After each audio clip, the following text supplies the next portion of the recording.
Fan. Wait. Lamp. Okay. Oh! So, is this one Albertina, is it? No, that's Rosalind. Albertina's the one next to her. Oh, I do apologize. Look, it's easy to tell. Albertina's the one with the beautiful curves. Rosalind's the one with the gleaming skin. Barking! Completely barking! Of course. Of course, Albertina doesn't always listen to what you tell her. But that's just part of her charm. Is it? I see. You are... Wow, you are very off-kilter, my friend. Very off-kilter. You really look after your machines, don't you, Mr. Frames? They're all gleaming. Of course I do. It's vital to ensure all the equipment in here is in perfect working order every single day. The Catherine sisters over there are no exception. The Catherine sisters? Assistants of yours, are they? I think, miss, that they're the names of the film reels. Oh, haha, yes. I can see that now. The Catherine reels. What a good name for them. Do you think so? I'm afraid I don't see it. Okay, I still haven't. It must be talking to you and you, but I haven't come across any puzzle yet. Wait. Oh, you discovered the crusty clapperboard. There's gotta be a puzzle in here. Something... Wait. There are a lot of film reels here, aren't there? They look like they've just been cast aside. Come on, there's gotta be a puzzle. Every room always has that one random puzzle. Oh, there's an attic up here. That's the shopping list. Wait, this? This is an editing desk, I suppose, for checking the film before it's run through the projectors. Okay, a random blip. What about this? Apart from a thin layer of dust, everything appears to be very neatly arranged. Wow, maybe there's no puzzle in here at all. Wait, what's this? There seems to be some kind of storeroom behind this little door. Alright, talk to the bird. This weird little bird. Oh, look, Miss Layton, there's a bird in this cage. It's a minor bird, I think. Oh, I thought it was a raven at first. Raven mad, like someone else in this room. Miners are talking birds, aren't they? Yes, that's right. I bet he could say all kinds of things. Can't he, Mr. Frames? Yeah, I've taught the Major quite a few words. Why don't I introduce yourself, Major? Come on, say hello. Hello, I'm the Major! Major Miner! Major Miner! He really... oh, he really does talk. So what minor birds do, dogs on the other hand. Now that's something special. Would you mind if we tried to get him to say something? Sure, go ahead. He's pretty sharp. He'll probably talk to you. Oh, goody. Come along, miss. Let's try. This will be such a lark. Okay. Hello, how are you? How are you? He's very polite, isn't he? Cheryl, why don't you try talking to him? Perhaps you'll be able to understand each other. Can you speak Swahili just because you're human? I only speak dog, alright? Not bird. Really? You never told me that before. You've never told me if you could speak Swahili. The point is, so far I've only met a few humans who can understand what I'm saying. Maybe there's some birds or cats out there who'll understand me as well. But I've never met any of them if there are. We met 2 cats, though, that you were able to talk to them. I didn't realize there were all these limitations of what you can and can't do. What a disappointment. Oh, sure, I'm such a disappointment, because a talking dog is so mundane. Oh, well, I suppose I'll just have to try to communicate with the bird myself. So, Major, did you see the film thief? Saw the thief! Saw the thief! Jeepers, really? Who did it? Who did it? Who did it? Yes, who did it? You did it! You did it! Of course I didn't do it!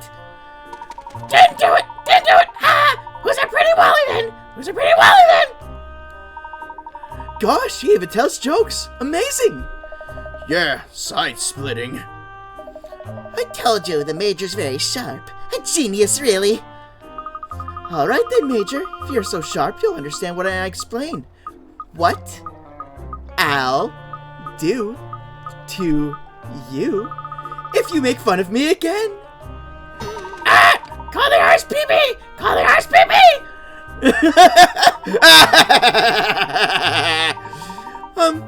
Miss Layton, he's only a bird, remember? I know he talks like a human, but we really can't treat him like one. Major hunger! Major hunger! Popcorn! Popcorn! Sorry, Major. I'm all out of popcorn now. Oh, yes, of course. What is it, miss? Have you cracked it? Have you seen to the heart of this case already? No, this is far more important than that. Oh, really? I forgot all about the new Durian popcorn I wanted to try. Yeah, it's Charles right. I knew it. Yep. Oh, we got a clue, though. Minor bird.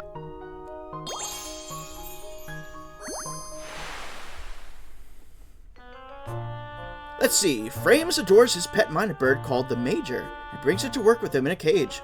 The bird can speak, but it's unclear whether it can understand humans. It's pretty much a parrot. Alright, so what about you? Hey, we got a puzzle. Excuse me, Mr. Frames, but could you tell us what you were doing before the screening today? If you're expecting me to talk to you, you can help me solve this puzzle first. Okay.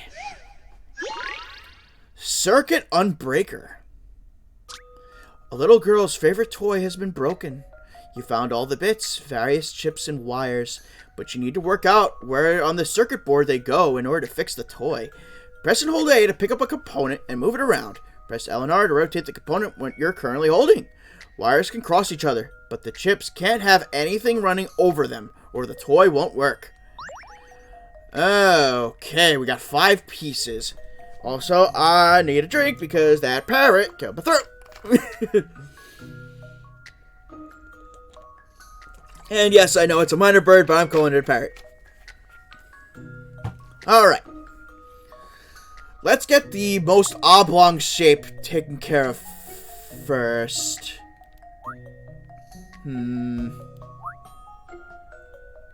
Let's see.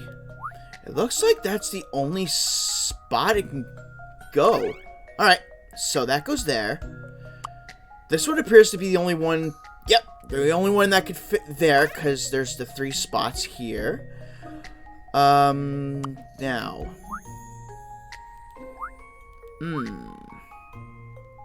Not that. Okay, now the question becomes, how do I do there? Alright, so. Maybe this has to actually change?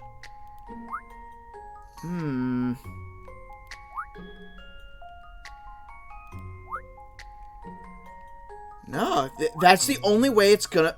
Oh, no, wait a minute. It can fit here, too. Okay, so let's try that. Alright, this isn't gonna fit here, but... Okay, that's not gonna work because, yeah, that... Should have saw that to begin with. This... Can? No, because the chip's on top of a wire. How about... this? Okay. Now... How to finagle... that? Oh, wait! I got it! Got it! There! And... done! So, in conclusion... Thank goodness I got that right. Woo! You did it! Fixing toys like this is a piece of cake to an electronics whiz like you. And the little girl is over the moon to have her precious toy working again. I always like those little puzzles. I actually used to have an old wiring toy many, many years ago. Used to have these long wires, medium wires, and short wires, and you would have to put them underneath these little springs that you move, and depending upon how you connect it, the finished product would make different noises, and you would actually have to go through a book to find out the proper connections in order to do it. I don't have the toy anymore, but that I played with a lot. Oh, acquire the recipe for coddled eggs with truffle butter? Okay. I've made sunny side up, over easy, scrambled, poached. I'd never heard of a coddled egg before. Okay, that was pretty impressive. So you'll talk to us now? I'd like to know what you were doing before the screening today. Fine, alright then. I was in here, of course, making sure the machines were in tip-top working order. So you were the one who actually ran the film? Yeah, I was pretty shocked when the last reel suddenly skipped a scene. And would you have any idea who might have stolen the kiss scene? No, not really. I mean, I really don't care. It's only a film, for goodness sake. Yes, about that, Mr. Frames. Even though you work at a cinema, you give the impression you don't really like films. Is that right? Obviously. It's the machines I love. Give me Albertina and Rosalind here over a stupid film any day. Oh, that reminds me. I've got to get Belinda cleaned up. You can't let the spare equipment get dirty just because you're not using it. This chap certainly does love his machines. Oh, we got another clue. Wow, 2 clues already. That was fast. Alright, so I think it goes to here. Machine freak. And there's nothing wrong with loving machines. It becomes a problem when you start getting really, really weird. And I've seen some weird stories. The projectionist Seymour Frames has named all his beloved equipment, but has little interest in films. Before the screening, he was in the projection box preparing. Well, I think that concludes our investigation of the projection box. And other than the machine-mad Seymour Frames and his pet minor bird, nothing seemed to stand out as being unusual. Yes. Gosh, you certainly seem to be deep in thought, miss. Are you figuring it all out with those little gray cells of yours, as Inspector Hastings calls them? I've got it. I know exactly where we need to head to next. Without a shadow of a doubt. The snack kiosk! Seriously? I refuse to leave without my free popcorn. I can practically see the little kernels of corn popping around inside your head at the moment. Miss, we have to focus on the case. The head of the Great Leighton Detective Agency, with all its proud history and tradition, can't be distracted by such things. What history and tradition? Can't only just set the place up. Well, alright, but we'll have a proud history and tradition in the future, if we can just get our heads out of popcorn. A long way to the future. As it stands, we have no leads at all. I think we should investigate another part of the theater. The pup's got a point. Snooping before snacks. Come on. Well, if the two of you don't want to come with me, I'll go on my own. Like a dog with a bone as usual. Let's turn our attention back to the case. Presumably there's an editor here as well, wouldn't you think?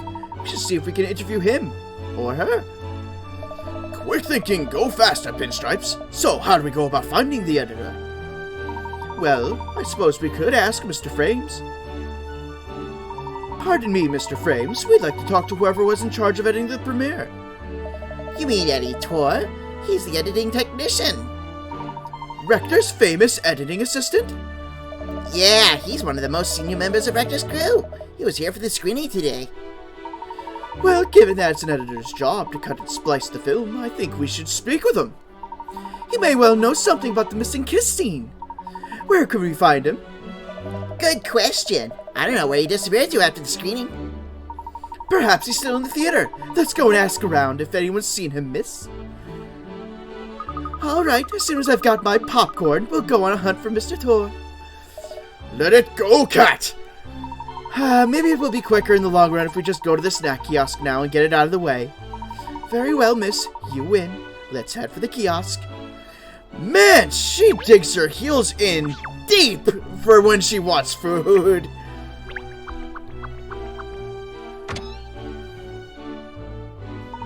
There are still 1 or 2 people about, even though most people have left now. Never mind that. It's popcorn time. Now I just need to give the coupon Ernest has to the member of staff at the kiosk, and the Durian delight will be mine. Obsessed. You're obsessed. Okay, so talk to you. And you have a puzzle. Ah, yes. What can I do for you? Oh, aren't you the chap who showed us into the theater before? Ah, yes, all the other staff members were individually assigned to take care of our VIP guests. So yes, we are a little short of hands for the usual running of the theater. Haha, yes, I'm having to do everything myself. Greetings, theater goers, showing them to their seats, manning the snack kiosk, cleaning. Ah, yes, I can't be in enough places at once. Gosh, you sound awfully overworked. Like someone else I could mention. Answering the phone, making tea, cleaning the office, helping with investigations. Sound familiar, Pinstripes? Oh, I don't mind. I'm very proud to be able to help such an esteemed detective as Miss Layton. You are?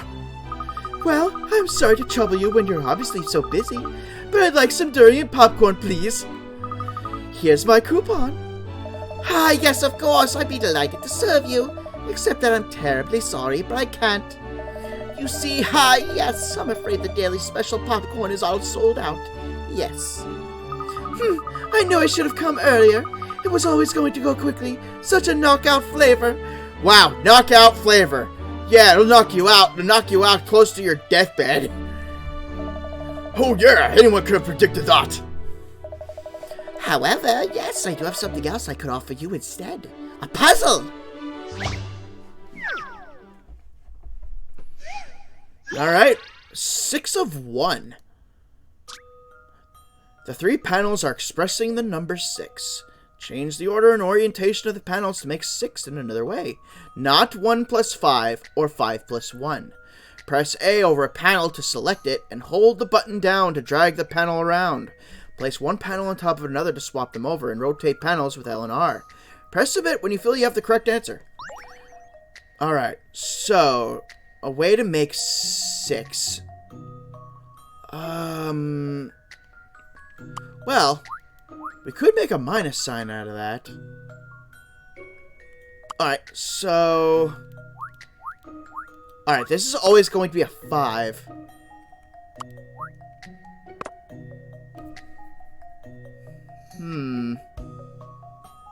I can't do 5 times 1, because that's just going to end up as 5. How do I make this into a 6? Think. Orientation of the panels to make 6 in another way.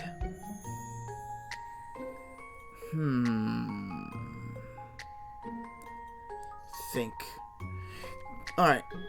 This could be a minus, or this could be a 1. We got that.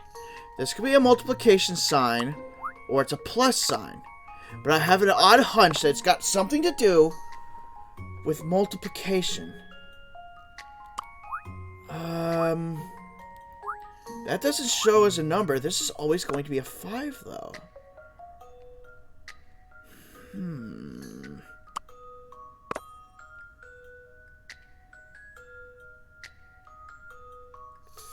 Think.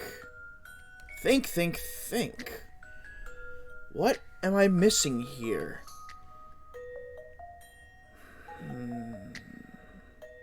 This is not a puzzle that I'm going to waste coins on.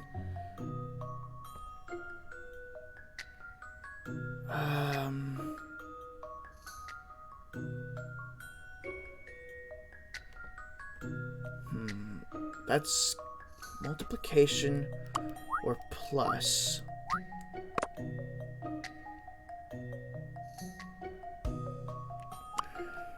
Yeah, and it says you can't do 1 plus 5 or 5 plus 1. Change the order and orientation of the panels to make 6. This is a brain tickler.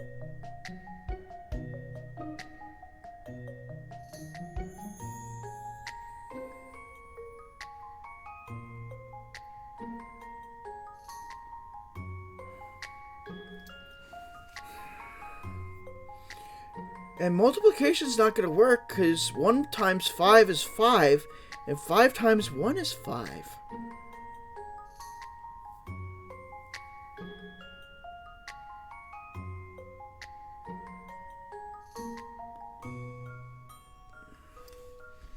And I can't put one over.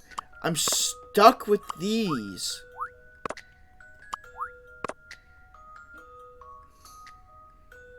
And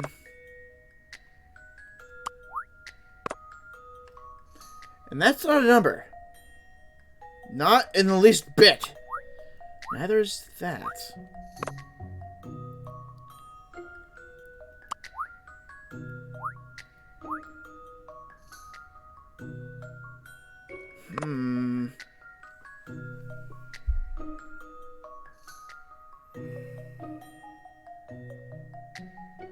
How to make 6 in another way.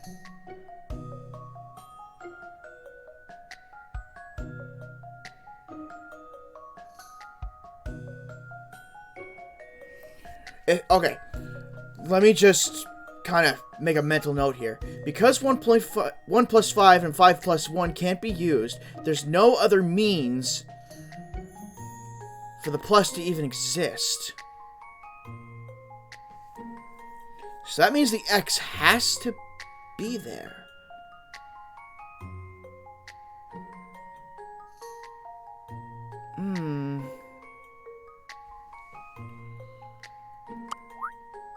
Unless we're talking about algebra?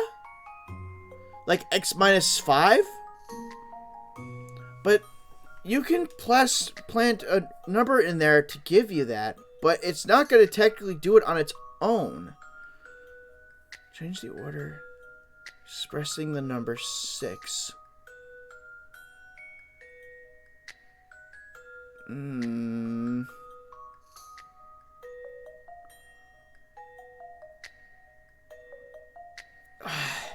This is the only thing I'm coming up with.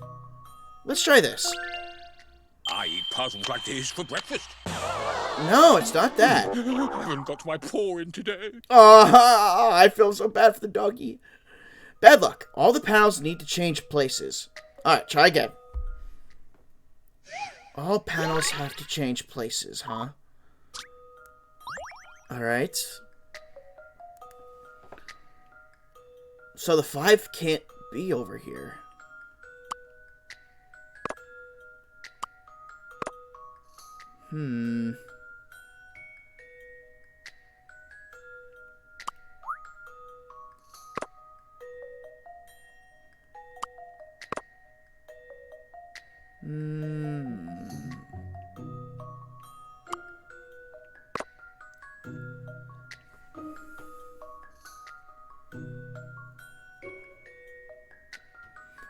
What am I not seeing here?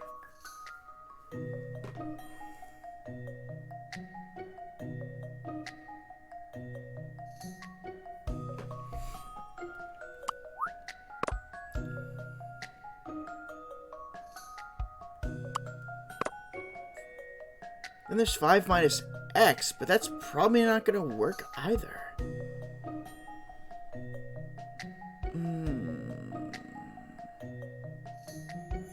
It's a shame there's no division sign.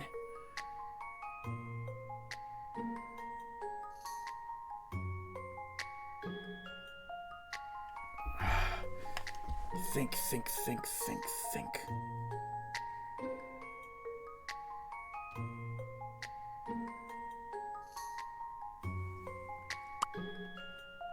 Because then I could make that look like -5.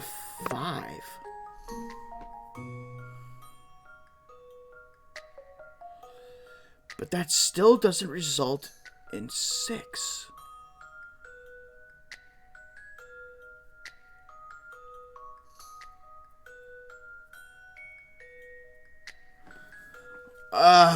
I hate to do this. I actually have to use a hint. Try representing 6 without using numbers. Representing 6 without using numbers. So I am right. It is having to involve a algebra-like equation. Right?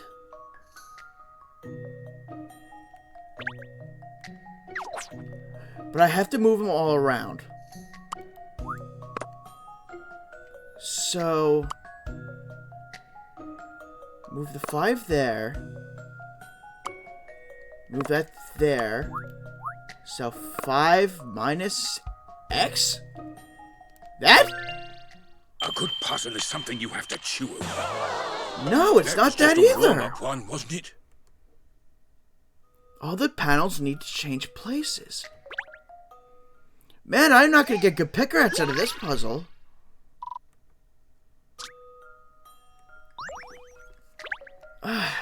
Give me another hint.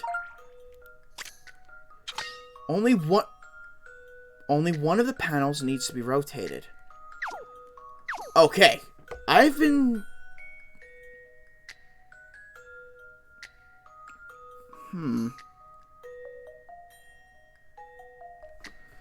Alright, so let's reset that. Only one of the panels needs to be rotated.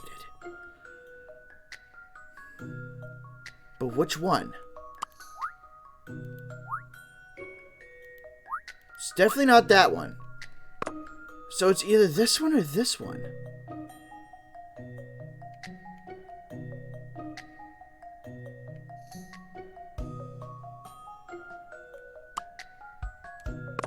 I had to use the last coin! Urgh! Why don't you try using the panels as letters rather than numbers? Son of a bitch!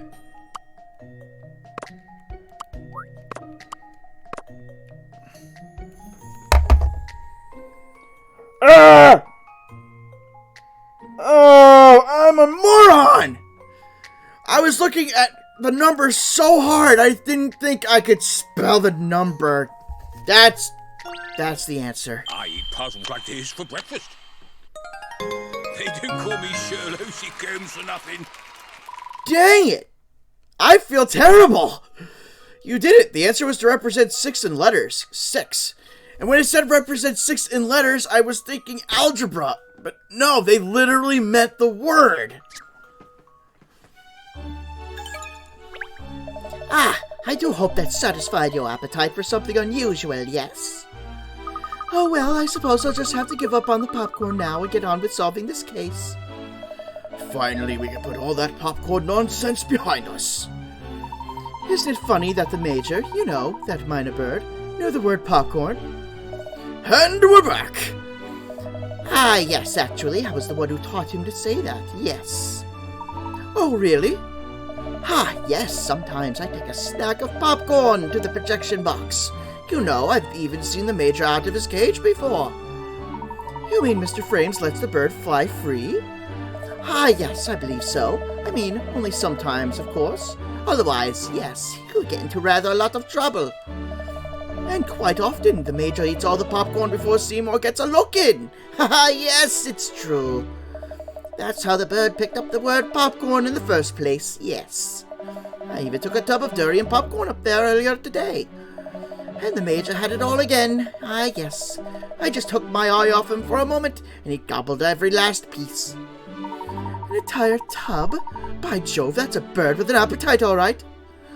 Oh, yes, I was as surprised as you are. Ha, but I think even the Major might have overdone it that time. Yes, it seemed to give him a tummy ache. Ah, the lucky thing. I wish I could eat so much durian popcorn that my tummy ached. Aww. This is me kind of patting her head. I'm sorry. I'm sorry. But I must stop pining for something I can't have. Yes, it's time we spoke to Mr. Tor, the editor. What? I was still on popcorn. I feel your pain, Cheryl, but we must find Mr. Tor now. Do you know where he is? Yes, I saw him just a few moments ago, actually. Ah, yes, he was on his way out the door. Oh, quickly then, everyone. We have to catch him before he goes home. Alright, we got clue number 3. Allowed to fly free. Nope, not there. Okay.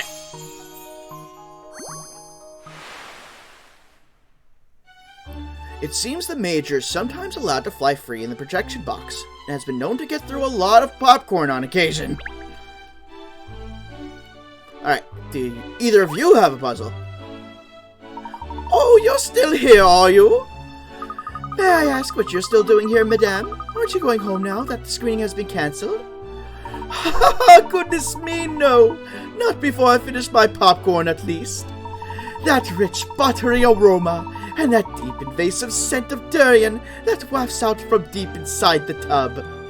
I've sampled dishes from all over the world, but even I find myself taken aback by this culinary masterstroke. A deep invasive scent? Really? Oh, I knew it. Would be amazing. I have to try it. What about you? Aw. Oh, hello, Catriel. What a terrible thing to have happened. I can't believe someone would steal the end of the film. I'm afraid I do have to ask, Pepper. This isn't another one of your ruses, is it? No. Then why are you still here at the theater? The culprit often returns to the scene of the crime, you know. No, I felt it my duty as mayor to see if there was anything I could do to help smooth things over after all the hullabaloo before. But we already know that you enjoy a good hullabaloo, don't we? Like the hullabaloo of a festival, for example? No. Someone's got ink on their face. Alright, so we are going back outside.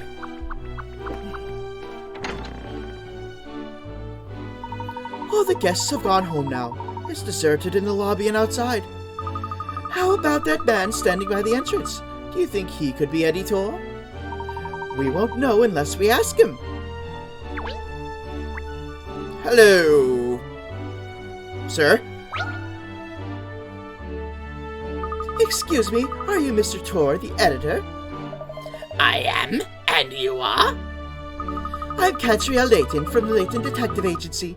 You've probably heard of me. Nope. Oh, well, that's a shame. Still, you know me now, don't you? Mr. Barnum has asked me and my colleagues to investigate the case of the stolen kiss scene. We'd very much like to take a statement from you, Mr. Tor. After all, you've worked with Maverick D. Rector for many years, haven't you? I'm surprised a kid your age has even heard of me. Alright, let's see what else you know. I bet you haven't heard of the Rector film, have you? Alright, what do we got? Tales of the Unexpected. There's been an incident at a farm where all the cows have disappeared. According to a witness, a UFO sucked them all up and some aliens came out. Now, for reasons that will remain classified, you need to place an alien in each of the spaces where there is currently a cow. Select a cow to suck it up into the UFO and swap with an alien, and vice versa. The creature coming down from the UFO will take the other empty space. What? Oh.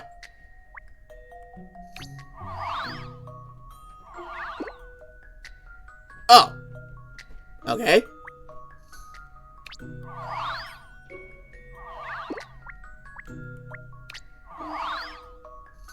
I'm guessing I did it?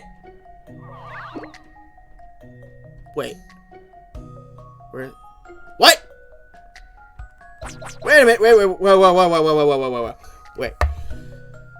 So you're telling me I need to get 5 aliens from 4 cows? You need to place an alien in each of the spaces where there's currently a cow. Oh! Where there's currently a cow. So only on the cow spaces.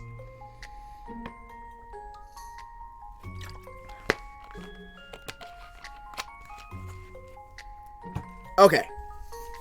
So, no matter what, an alien's gonna get stuck down here.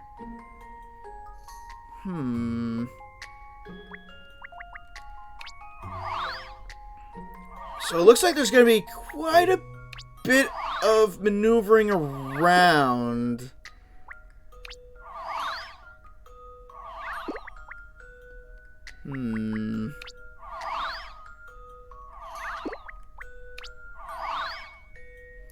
Which that turns into a cow. Oh, wait, I got it. And in. If you'll entertain my idea here. I wasn't entirely sure. Nice. You did it. Looks like the aliens just came to have some fun. With the night drawing to a close, you wave them goodbye as they set off for home. Aw. They didn't want to turn the cows inside out. Oh, I missed that. How'd you find it? Not a bad action thriller, huh? Oh, I'll say UFOs and aliens always make for a good, jolly good tale. I know what film it is. It's the rarely seen signs, close equations of the third kind. Alright, now I'm impressed. Rector was still a newcomer, so the film had a cast of total unknowns, and it quickly disappeared from the big screen. And the production company went bankrupt as well, so it's never been reshown. It's one of the most talked about films among Rector fans. Spot on. You really know your stuff, kid. Okay, fire away. What do you want to ask me? Thank you, Mr. Tor. So, first of all, can you confirm that you were at the screening earlier? Yeah, I was there. I wanted to see everyone's reactions to a latest film, to be honest. But then that happened. It's unbelievable. You know, I've worked closely with Maverick for a very long time now. And I've never experienced something like this before. It's my job to cut Maverick's films and my job alone. Can I ask where you were immediately before the screening today, Mr. Tor? I was with Maverick. We were checking over the film together. Needless to say, there was nothing wrong with them, other than us arguing again. Arguing? What about? Well, you probably don't know, but Maverick's films used to be a lot more fringe, a lot more edgy. It's that kind of work that attracted me to Maverick's direction in the first place, and I've stuck with him ever since. But in recent years, he's gone for the popular vote. He's been shooting the kind of overly sentimental dross that the public seem to lap up. And that final kiss scene as loud as film is, well, it never sat right with me from the start. But Maverick wouldn't listen to me, would he? Now when we were shooting or when we were editing. So when we were checking over the film earlier today, I finally said it. I told him that scene wasn't true to his style, that he'd sold out. So the two of you quarreled? Yeah, but that's just part of the course. Directors and editors always argue. Always have, always will. Making films sounds like a tricky business. But let me make one thing clear. Just because we argued, it doesn't mean I do something like that and disappoint all those poor people. I see. Well, thank you, Mr. Tor. No problem. You catch whoever did this, all right? I want to know who was responsible. I have quite the frog in my throat. Well, I think we've spoken to everyone now. Unsurprisingly, no one stands out as being the guilty party at this stage. Maybe it wasn't an inside job. Perhaps we should start thinking along different lines. No, I don't think so. I'm still not sure exactly when the scene was cut from the film, but one thing seems fairly certain. It wouldn't have been easy for an outsider to gain access to the film reels in the time window we're looking at. Not to mention the fact that only randomly selected guests and VIPs were allowed entry to the theater at all today. Yes, everyone was carefully checked at the door, weren't they? It certainly wouldn't have been easy for anyone else to slip in. And both Rector and Tor say there was nothing wrong with the film when they checked it just before the screening. So even if someone had managed to slip into the theater unnoticed, they wouldn't have been able to get to the film reels between them and then and the start of the screening. My thoughts exactly, Ernest. If the kiss scene was indeed stolen, it has to have been by a member of the theater staff or the production team. I think you're right. Let's not forget there's someone we haven't managed to speak to properly yet. That's true. Let's find Mr. Rector and see if we can answer some questions this time. I just hope he's calmed down a little now.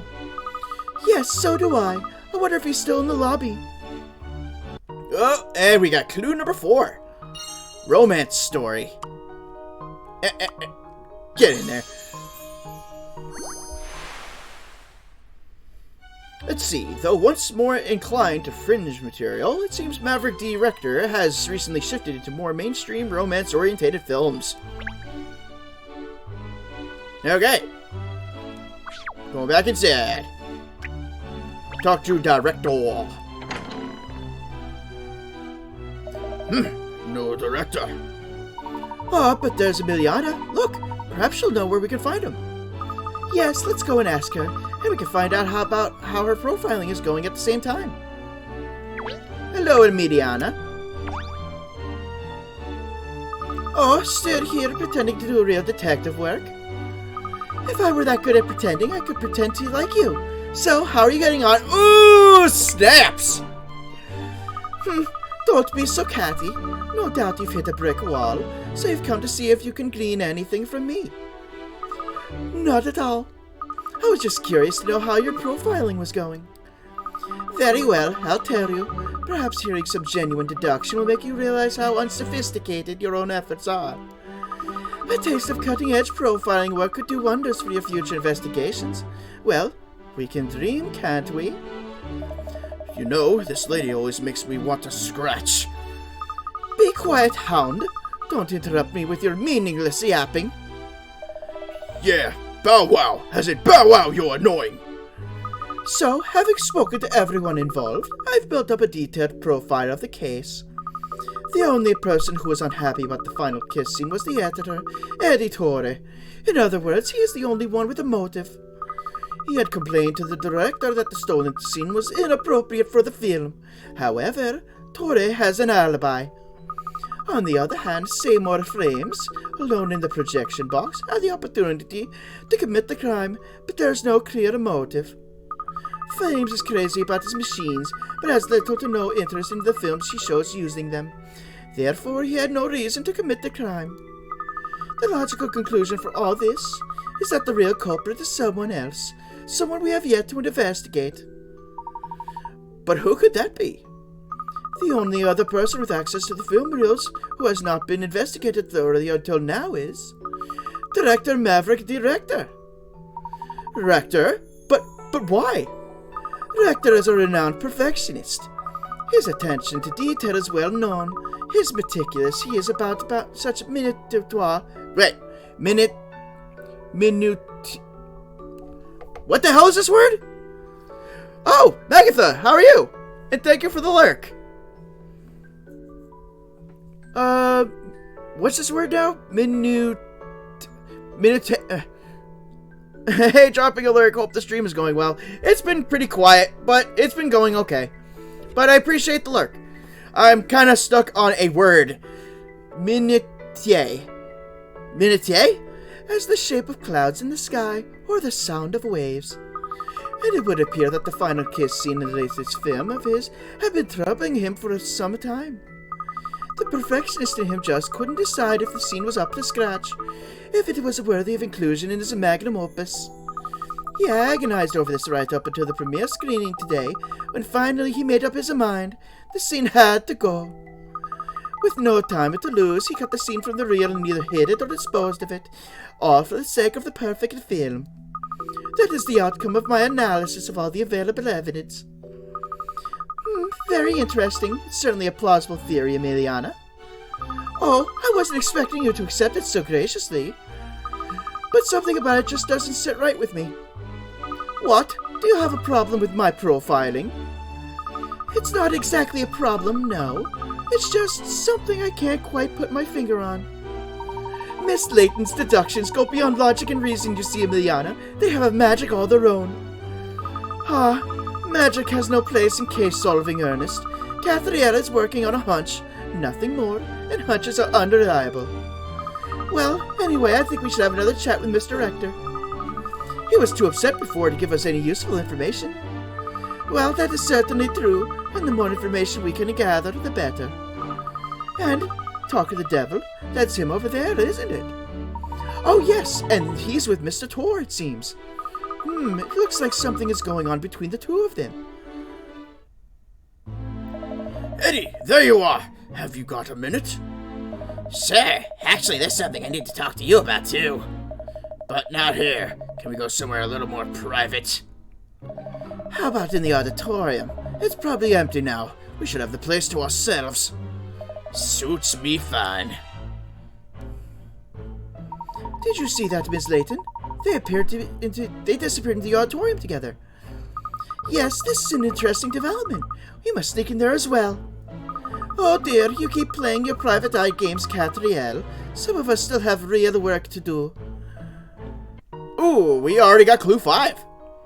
Perfectionist.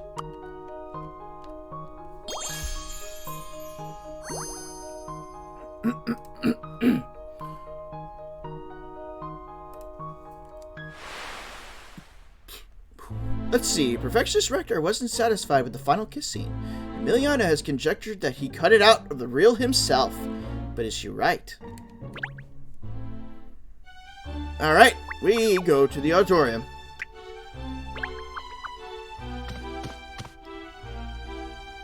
That's strange, we all saw them come in here. Where have they disappeared to? Over there, cat! Ooh, they ain't happy. And we got a puzzle. Alright then, 80. Why don't you just admit it? You're the one who cut that scene, aren't you? You never liked it. You had a problem with it from the first day of shooting. Yeah, and you knew that, but you refused to cut it yourself, you stubborn old fool. Who's the director here, eh? Me. I am. If I say a scene stays in, it stays in. Or did I misunderstand the meaning of director somewhere? If you got a problem with the way I make decisions, then this partnership of ours is over, as of now. It's over, you say? Oh, Maverick, you've done it now. Please, let's all calm down and try to talk about this rationally. Oh, where did you spring from, Miss Layton? Never mind that now. Just take some deep breaths and calm yourselves down. Breathe in and out some more, and a little bit more. That's it. Keep.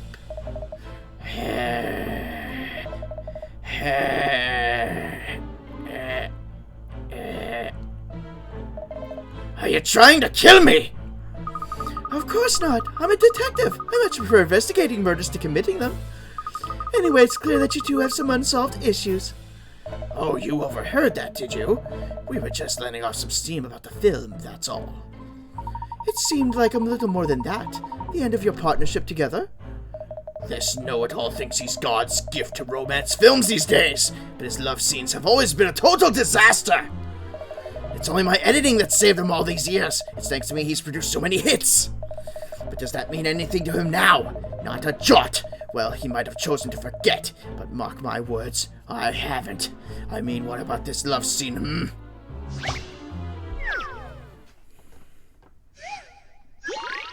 Alright, the perplexed partner. A romantic Romeo has come to take his sweetheart to a delightful dinner.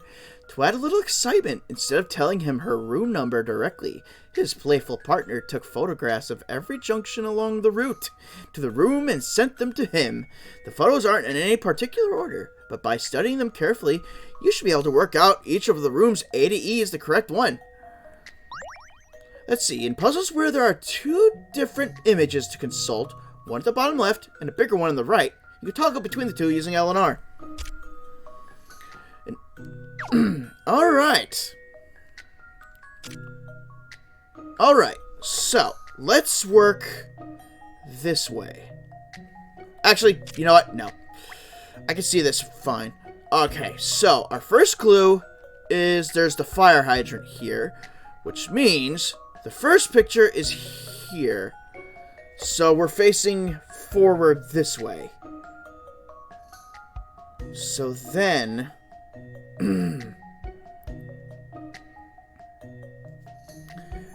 if we go straight, that would be the third photo, which means we would be here. So then, if we turn left, we would get this juncture, because we would have paths going this way, and that way. So, since there's also a bend here, that would mean we would be going that way.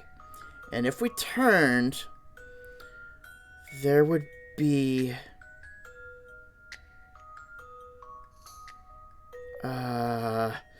trying to make a mental map of this.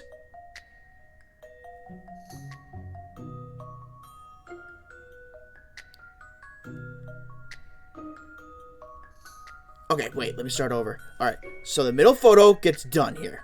Okay. So then we move up, and the first picture gets done. If we turn left... No, not the first picture, the third picture gets done. We turn left, and the first picture gets done. So first, second, and third are done. Then if we go a little further, the fifth picture gets done. So then if we turn, that would mean if I'm facing D, this wing here would be going left, and it would be... It's D! D. I've seen how to solve this now. Yeah! And that's how it's done. You did it! Lucky you found the room on time, otherwise the couple's dinner date would have been ruined.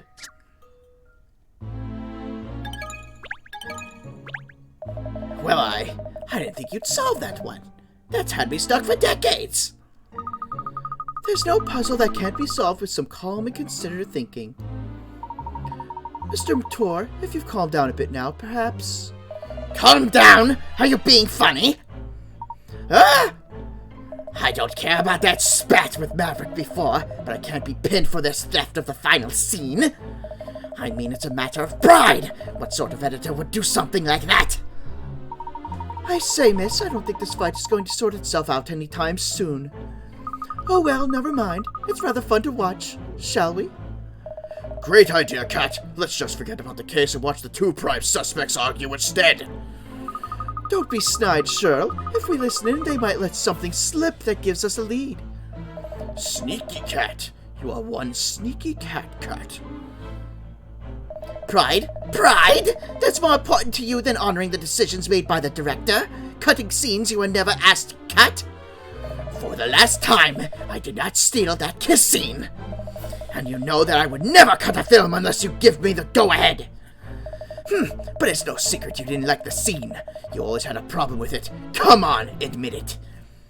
Yeah, I had a problem accepting that the great Maverick director could be happy to end one of his greatest films with a scene like that. Why don't you admit it? You never really got on with that scene either, did you? Yes, I did. I was perfectly happy with it. So you're willing to compromise on quality these days, are you? You make me sick, Maverick. But you know what makes me more sick? The fact that someone other than me cut one of your films! Alright then, Eddie. If it wasn't you, then who was it? Tell me that! If you ask me, it was you. Listening to your conscience before it got corrupted by fame. How dare you!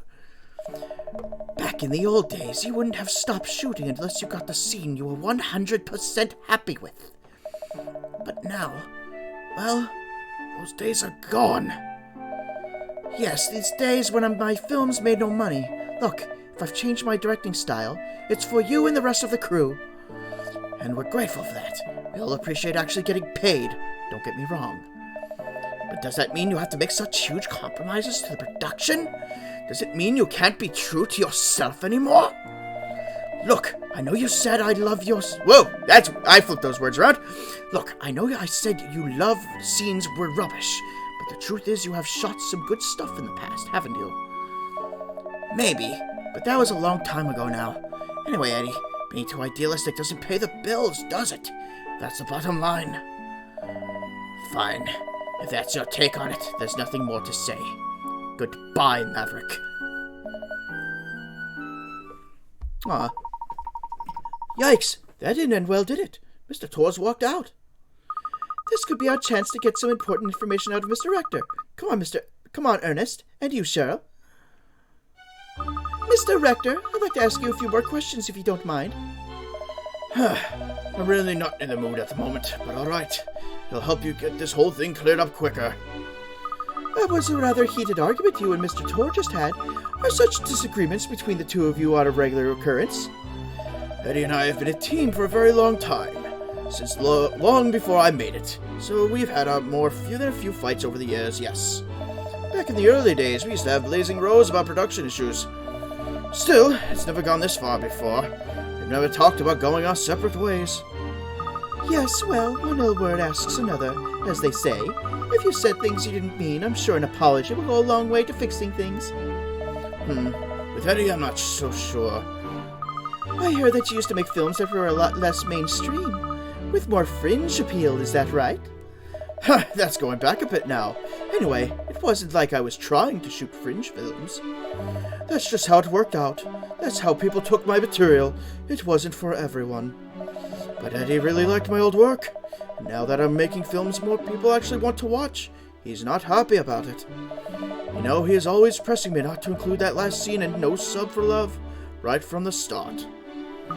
Yes, he told me. He said he didn't believe it was true to your style. Not true to my style, huh? That makes it all sound so simple. The truth is, I don't even know what my style is anymore. It's just typical of Eddie, though. He never had any hesitation to tell me what was wrong with my films. Sometimes it makes me so mad, but I have to admit it, he's usually right. Oh, who am I kidding? He's right this time, too. You mean about the stolen scene? I just want it to be real. I wanted to shoot a kiss that looked like it was genuinely from the heart, not just two actors playing their parts. But somehow, I couldn't get it right. In the old days, I wouldn't have given up. I'd just keep shooting and shooting until I got the result I wanted. Why didn't you do that this time, then? You're young. I wouldn't expect you to understand. The fact is, as you get older, you lose that drive you had in your youth. No, you're quite right. That's not something I can relate to. It sounds rather sad, to be honest. Huh? So you're telling us that Mr. Tor couldn't accept the scene you shot? That he cut it from the film without your permission? Yes, that's his job after all, cutting film, and he's very good at it. I can't really say I blame him. This is all my fault. This might seem like a strange request after everything that's happened, Miss Layton, but would you try to keep this quiet? And he did it for my benefit at the end of the day. I'm afraid that won't be possible. What? But if this comes out, Eddie's career is over! Is it really worth destroying the man just for some sense of obligation to uphold justice? That's not the reason at all. It's because Mr. Tor didn't do it. You see, the fact is, you are his alibi, Mr. Rector. Exactly! You and Mr. Tor were together at all times until the start of the screening, weren't you?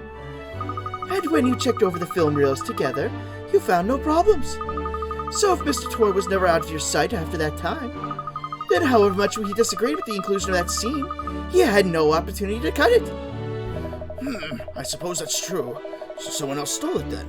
Well, that's wonderful! Miss Layton? Oh, sorry. Good, it looks like I have all the evidence I need now. Oh, we solved it? Okay. Alright, film just before screening.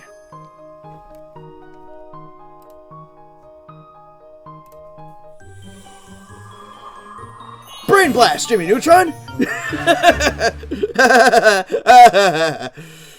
Let's see, film just before screening. Rector and Tor checked the film reels just prior to the screening. They both found no issues with it, and the last scene was present. Solve this case? Hell yeah! Of course! Yes, it all makes sense now. Yeah, and I'm deaf now. That was right down my ear, cat. Miss Layton, have you solved it? Yes, Ernest, I believe I have. Just as every film has a final scene, every case has a truth to glean. And now, I've uncovered both!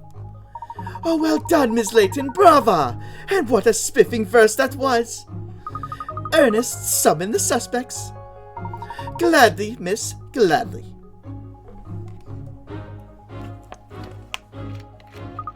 Thank you all for coming, everyone. I thought I had enough time to get something to drink, but I didn't. Darn it. I have finally ascertained the truth about the stolen kiss scene. Really? You have? Who did it? Come on, spill the beans. I want to know who did this to me, and why. And how? That's what I want to know. When was it cut out of the reel? Tell us, Miss Detective. Put us all out of our misery, please. Momento, Catriel. What have you asked so many people here? It's clearly obvious that most of them couldn't possibly have been involved. Oh, it's much more fun this way. The more people, the more tension. I agree with Miss Layton. She's a born performer, that woman. Oh, this is so exciting. I couldn't miss a show like this. I mean, as mayor, I have a vested interest in the truth. As the head of the 7 dragons, I feel obligated to see this case through to its conclusion. Don't need me! Don't need me! Minor role! Minor role! And I really don't care what happened to that scene. Can't I just go? Come along, Miss Layton. We're all dying to hear the truth about this case and who the culprit is. Let's not rush. This is a detective's moment of glory, after all. True. If this were a film, I'd be having a good suspense track running in the background and really draw it out to build up tension. Exactly. Now, let's get to the case. This was an extremely strange affair from the outset. Of final scene stolen from a film on the very day of its debut screening. So what could be the truth behind it? No doubt you all have your own theories and ideas. But I'm not exaggerating when I tell you that the real truth will make even the most outlandish theory of yours seem tame. Because you see, the truth is always stranger than fiction. Okay, Cat, is this just a Shaggy Dog story, or do you actually know who did it? All right. You couldn't let me milk it, could you? Drink? Yes, I can finally drink! If I had to identify one culprit in this case, it would be you over there. The bird! Didn't do it. Aw, it's got a cute voice. I can't do that voice, though. Major minor. When the reels were being switched during the screening, you did a major minor poo on the film. Ew! A poo? Poopy! And his poo hit the all-important kiss scene. Is that it? But surely a little bit of bird poo could easily be wiped off the film. Would everyone please stop saying poo? Poo. Indeed it could, Mayor Loanida. Which is where the second guilty party in this escapade comes in. You, Mr. Seymour Frames. All the equipment here has just recently been upgraded. Mr. Frames cares for his projection machinery so deeply, he couldn't bear the thought of running a soiled film through it, even if the excrement had been wiped off. So he cut the infected scene out of the reel altogether. Ah. So it's his doing then? Yes, but with the Major resolutely denying everything, it's going to be hard to make it stick. Well, it is covered in poo, so technically, you know what? I'm just gonna stop that train of thought right there.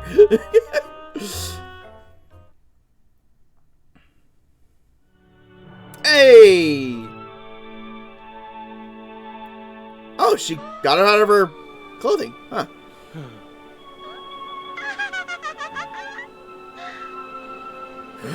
Kissy kissy. That's right, kiss that bucktooth! Kiss that bucktooth right with your lips!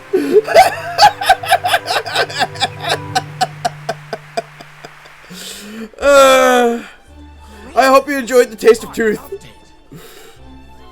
Where did that kiss scene come from? Apparently, Mr. Rector. He cut in an old scene of his own to replace the missing one. It's a clip of himself kissing his lover, shot a long time ago when he was still just starting out as a cameraman. Foxy. Foxy. It to be a film about his own love affair. So the clothes and everything match the style of the other scenes perfectly. That's how he integrated it so seamlessly. You've got to hand it to the old dog. It's a very moving scene. Yes, because it's full of genuine emotion. They weren't acting. It was true love. Aw. If only someone would give me a kiss like that. Just imagine. Ernest, jump for it! Go! Go, my brother! Oi, Pinstripes, what are you imagining? Nothing. I was Just what? Spit it out. No, What, you dirty mongrel? No, totally go for it. She's all yours. A Naval Advance, No Sub for Love, was a hit at the box office with its passionate final kiss scene. And now Maverick Director is currently working on a new, albeit not too mainstream, blockbuster.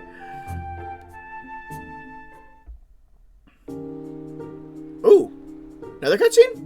Yes. How is it? You always stumble on the answer in these cases. Stumble on?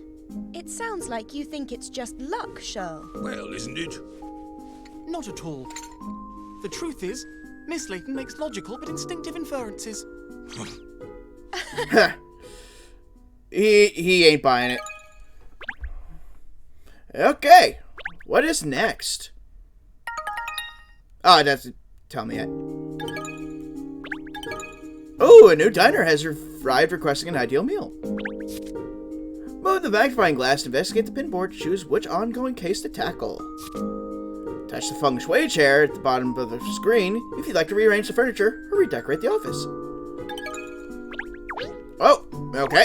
So, I guess I just pick now. Cases you're working on and any you've solved already are up on the pinboard in the agency office. Press A to investigate button to start playing the case you currently have highlighted. As you solve each case, new cases will arrive to keep you busy. These cases appear with the word New in their top left corner. Cases that you've started but not yet solved are marked under investigation.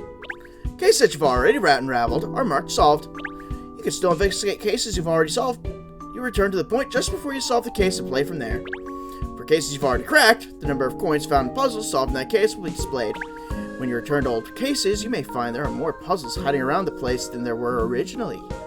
Ooh. No. You know what? I'm not gonna go checking yet till, like, we beat the game and we do all the other stuff. Alright, so, case 4, Pet Pandemonium. Madame Doublé, leader of the 7 millionaire dragons, needs help to find her precious pet. They really went with the ooh precious, huh? Really? And I think that was before the ooh thing took off. Alright, investigate case. Ernest, that book you lent me the other day. Oh, have you read it, miss? Did you enjoy it? I thought it was a real page-turner. Yes, well, I did turn the pages, certainly. Although that's true of any book, of course. I mean, it was interesting in a way. But in a way, it really wasn't. Make up your mind! Well, I enjoyed the murder on the stormy desert island, but the way the detective solved it was a bit dull. Personally, I preferred when the detective hacks his way through all the possible suspects, until only the terrified killer remains. Hacking through suspects? Yes, it's so much more satisfying that way. Satisfying and scary. Detectives are supposed to be cool and collected, base their deductions on logic and reason, not hacking through suspects. Oh, really? Yes, detectives do traditionally have that image, don't they, of being systematic and lucid. But Miss Layton's inimitable style turns all that on its head. I think it's capital. You mean she relies on her gut rather than her brains? I prefer to call it miraculous instinct, Cheryl, not gut. It is miraculous, that's true. Miraculous you solve anything. Well, it sounds as if you know a lot about it. You're obviously a master of logic and reason yourself. Sorry? I know. How about this? The next case we get, you can try to solve it. I'm not doing your job for you! Oh, put your money where your mouth is. Oh, that's the phone. I'll get it. Perfect timing. No doubt it'll be someone with a case for us. No doubt it'll be a case of a wrong number. It was Madame Doublé, miss. You mean the woman from the cinema? The matriarch of the 7 dragons? That's right. She said she had something she'd like your assistance with and asked that you pay her a visit. Interesting. Perhaps she has a case for us. I really couldn't say. I will speak to the detective in person, she said. She was most insistent. I see. Well, I suppose we better go and visit her then. Come along. You do realize this could mean you'll actually have to do some work for once? Me? You mean you, Shirley? Why me? I want to see your famous logic and reason at work, of course. You're going to solve this case. I am? Wouldn't you like to see Cheryl solve a case, Ernest? Rather, that would be a jolly hoot. Well, at least it would mean I wouldn't have to watch you bubbling through another investigation. Alright, you're on. Cheryl's on the case. Excellent. Good luck, Agent Cheryl. Agent Cheryl? I like the sound of that. Alright. Case 4, Pet Pandemonium.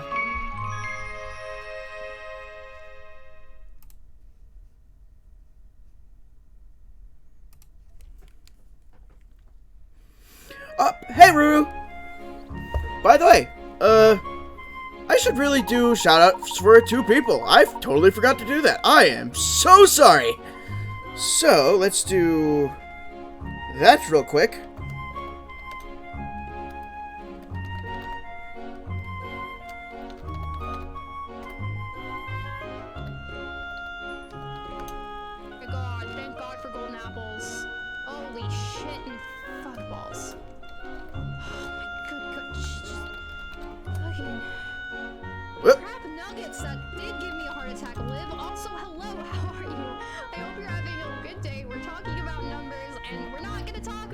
just happened because I'm gonna play Minecraft What the heck? so one day, so Ah, I'm doing it wrong. of all of us.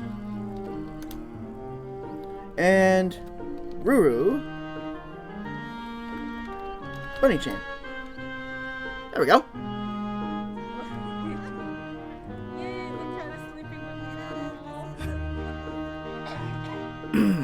You know what they say, you know what my chat said?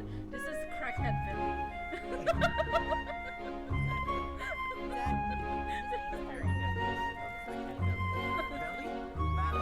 Billy? Little pig farming. Woo!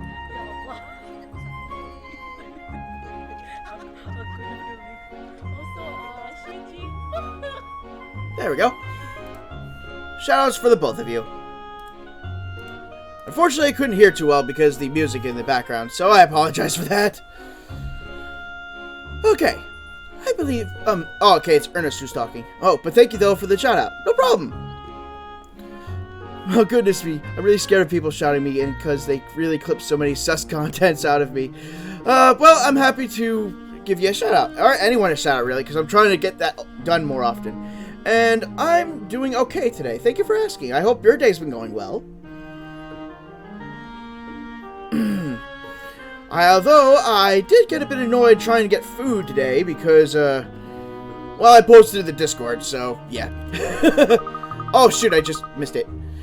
Didn't you ask her for directions, Ernest? I did, yes, but she wouldn't give me a full address. She just told me we'd know when we were nearby. But this is Millionaire's Row. All the houses here are enormous. It could take us ages to find just walking around aimlessly. I think this is a job for Agent Cheryl. Lead us to Madame Dublay's residence, using a razor-sharp reasoning to guide you, Detective. No. Wouldn't it be easier just to call her a passerby? Well, I suppose so, yes. All right, let's ask someone. Oh, hey, you're back! But first, before we talk to anybody, time to scanny scan stuff. Coin. Good, because I want to... Woo! Another enormous mansion. I want to replace the coins I used for that stupid 6 puzzle. And speaking of puzzle... Aha! A puzzle in the chimney. Pinstripes, that's your job. Cleaning chimneys. Why don't you solve this one? Oh, me? Yes. Yes, all right then. Alright, what do we got? Oh, Christmas tree. Ooh, these folk need help putting up their Christmas tree decoration. They do it every year, but they always forget how it goes together. Press and hold A to pick up the parts and move them so that they fit in the frame to make 3 perfect trees. Parts are not allowed to overlap. The dog talks? That's so cute. Yep, the dog talks and he doesn't know why he talks. He has amnesia. But he is our assistant. Alright, so we have to be sure we put these little red balls in the gray slots. So, looks like a game of trial and error. Alright, that looks good. Let's try that there. This here. I already screwed up because this don't fit here.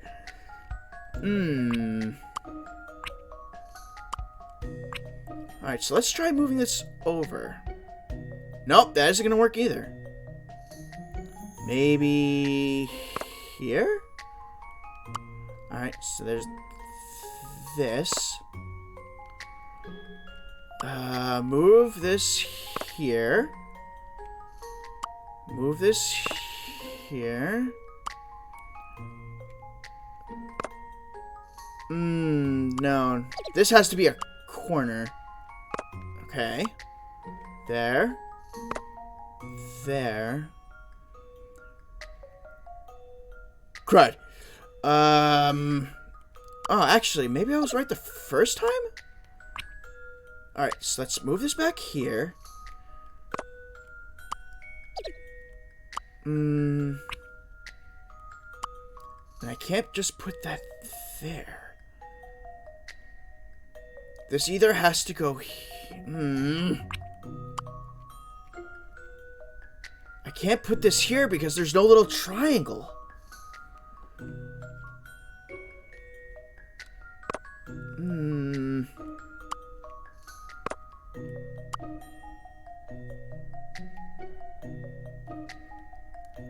And this big triangle has to fit. But that blocks that. This is not as easy as I thought it would be.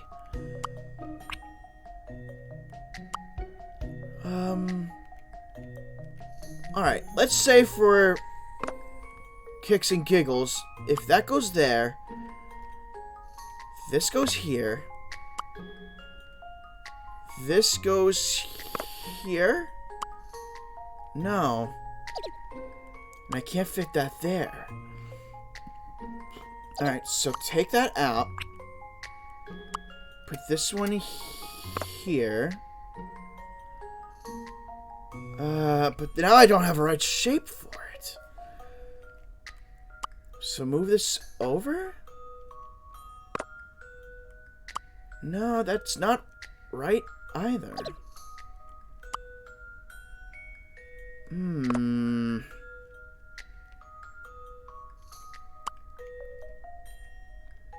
That still leaves that like that.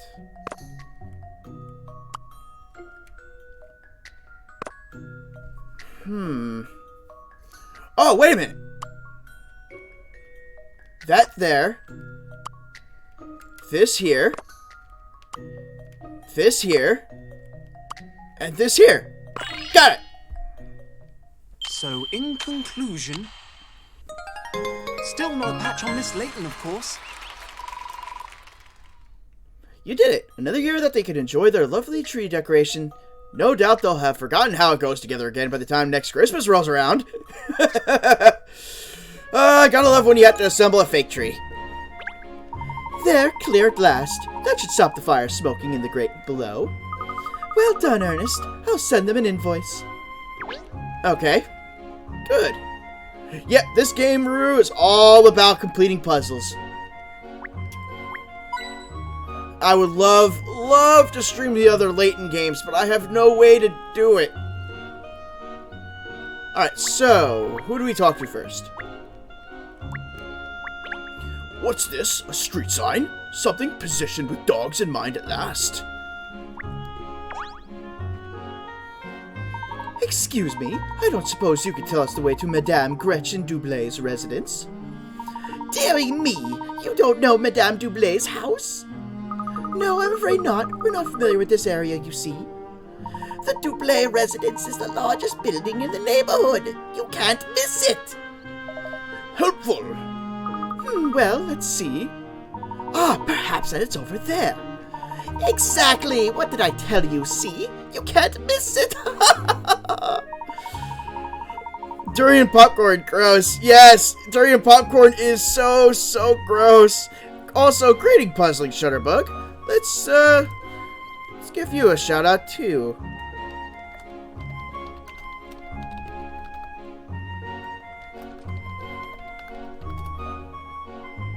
Fortunately, we got past where the durian popcorn came from, so you never have to see it again. No, that's okay. Oh, you played Professor Layton too!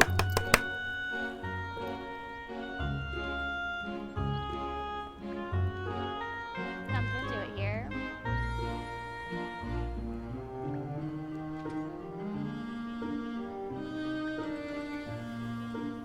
And those new to my Lady Layton streams.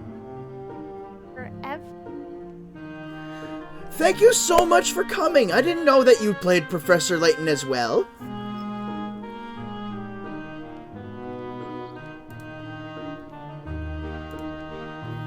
So yes, let me just introduce myself in case some people don't know. My name is Lloyd, and today I am a retro streamer. I also try to do voice acting while I do my gaming streams, to give it a little bit more flair. Since I'm not an artist and I don't do merch or anything like that, I just try something to give out more to make streams a little more interesting and a little more fun.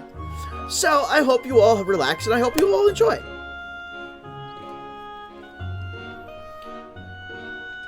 So, you have some business with Madame Doublé, do you? She asked us to pay her a visit, yes. Really? Madame Doublé asked for you? Well, you must be more important than you appear. You're very fortunate. I should dearly love to receive an invitation. Madame Doublé is obviously a very influential and significant member of society, isn't she? Did you hear that, sir? You won't want to let down someone so important now, will you? Who, me?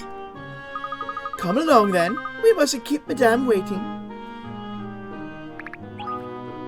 Yes, it's very fun to listen to your voice acting in mini games. Thank you, Ruru. Thank you so much. Hello, police officer. Hello. Where are we here? This is the well-to-do part of town, you realize. I'm always on the beat around these streets, making sure there's no unscrupulous characters lurking. We respect your work, Mr. Policeman. We respect your work. Okay.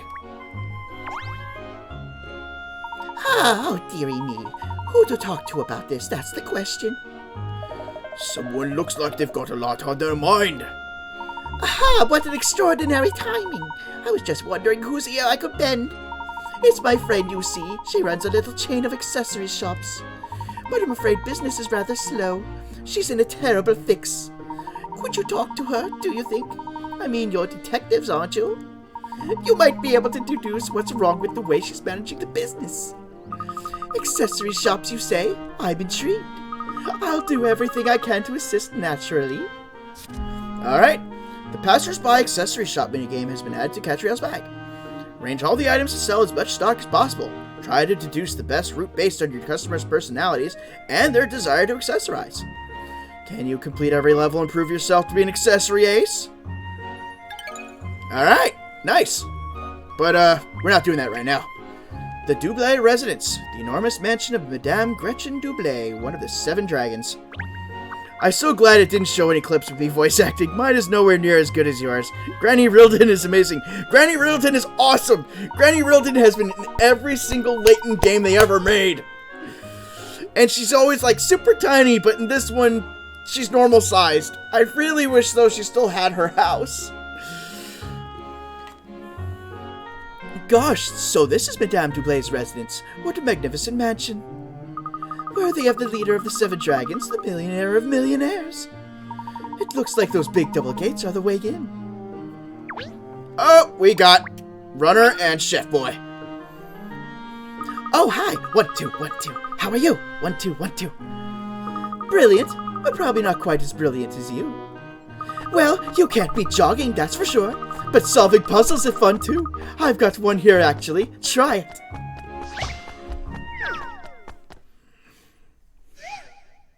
Alright, Weasel Maths.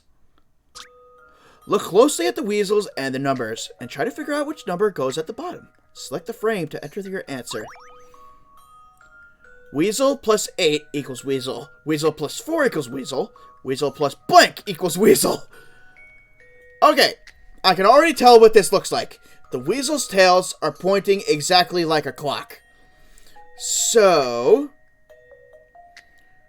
let's see, that would be noon. 1, 2. 2 plus 8 equals 10.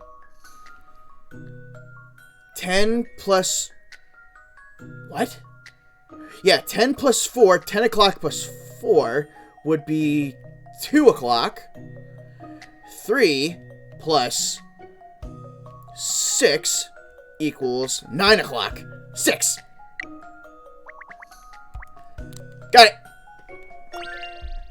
I've seen how to solve this now. Yeah! Any mystery or any puzzle solved. Woo! Alright, you did it. The weasels were representing times on a clock. Nice. Well done, good job. I'll have to look out for another puzzle now, so I've got something for the next time I run into you. Thank you. I'm looking forward to it already. Can't wait. So excited. 1, 2, 1, 2. Okay, and... Me? Ah, hello. I didn't think to see you here. Ah, Alex, hello there. What are you doing in this part of town? Delivering order. One of my customers is having party and they asked me to bake for them. Ah, yes, I'm sure the exclusive Lipsky cakes are in high demand around these parts. No, yes, this morning I delivered cakes here to Madame Doublé, but she did not look happy. I hope I did not do nothing to upset her. Okay, so now... That tickles. I just put my muzzle through the railings and a bit of that bush went right up my nose. Oh! This little gate seems to lead directly into the gardens. Alright, anything else? There's so many windows and chimneys, I gotta freaking be careful how I move. Wait. I heard something. Wait, here? This residence appears to be very large indeed. The grounds stretch out behind it. Look.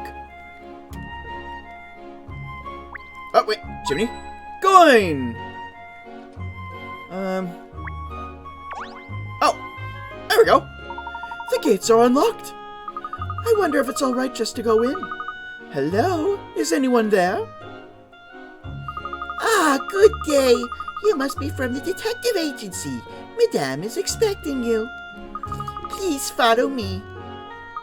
Oh, thank you. The dog, miss. Is he, with you? Absolutely. He's one of the team. I see. Well, in that case, do come in, sir. Don't mind if I do. You can't hear what I'm saying, can you? Woof, woof, woof, woof, woof, woof. What a talkative little fellow he is. Isn't he charming? Charming, Cheryl. Did you hear that? Oh, I wasn't really listening. What? So that compliment has nothing to do with why your tail is wagging 10 to the dozen? Alex, you could never make anyone sad. He is so cheerful. Yes, he also... I was so curious on what was it called? A prolifero... What's that pastry called?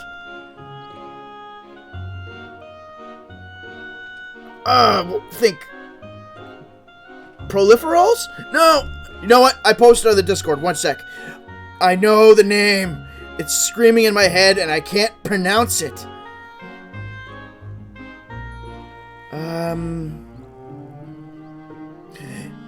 Here it is. He made profiteroles. And I really want to try cooking them. Like, to see what they're like. They're apparently not hard, but a cooked pastry with ice cream in the middle. Like, I would really want to try that combination of hot and cold. No.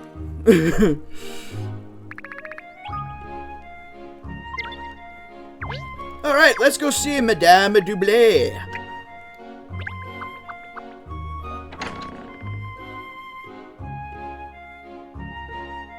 I shall just go and tell Madame that you've arrived.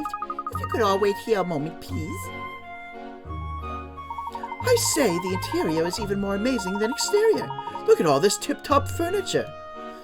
Yes, the furnishings are very elaborate, aren't they? These carpets are of the highest quality. But what else do you notice, Cheryl? What's apparent from this hallway? Well, there are a lot of cats. Soft toy cats, cat ornaments, cat pictures. She's clearly batty about catties. I know exactly what you're talking about. So, like, fried ice cream, that's what they are called. I make them sometimes. I don't know if it's exactly fried ice cream.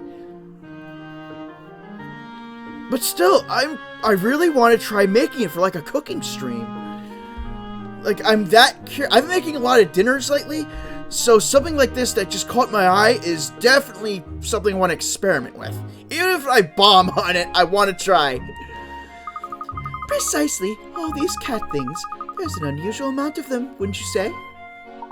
Oh, look, here she is. Oh, dear. No, I specifically requested Professor Layton. I certainly didn't ask for a young parvenu like yourself. People are still demanding my father's services. You're obviously not abreast of the situation, Madame. Pardon? Allow me to clarify. I will solve this case in my father's stead. Very well, I suppose as long as it is solved. You must recover my dear lost Wexy post-haste. Oh no, the cutie uwu name. Oh, my precious Waxy Waxy. Not the uwu! Where have you gone? Whoa! I'm so worried. I can't sleep at night. Oh. She is so jiggly. Yeah, no idea where She's you so got to jiggly! Get away from that. I simply have to find my poor Rexy Wexy. But before I entrust you with the task, I must be sure. Sure? Of what, madame? Of your abilities, darling. I don't permit any old riffraff in my employ, you know. I demand the best. Still, I imagine a daughter of the great Professor Layton would have no trouble with a conundrum such as this,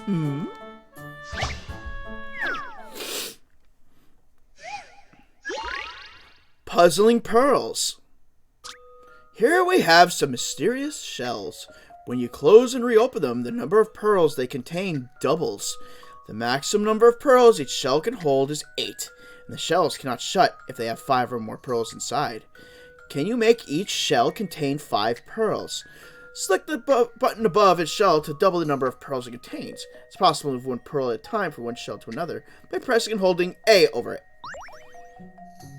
Oh, wait. Catriel, her father always one-up her. He's not even really in the game and he always one-up her. Which is a darn shame. And yet, he had 6 games. No, wait, actually, he had 7 games, if you count the Ace Attorney one. So stop bringing him up. And he had the movie. And if anyone hasn't seen the movie, I highly recommend the movie, Professor Layton and the Eternal Diva. That is a good movie. Like, one of the few movies that could be about a video game and get it right. Alright, let's try this out.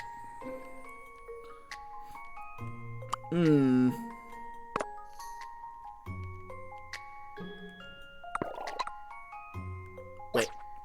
Alright, so it doubles. There we go. So let's move that there. That there. Okay.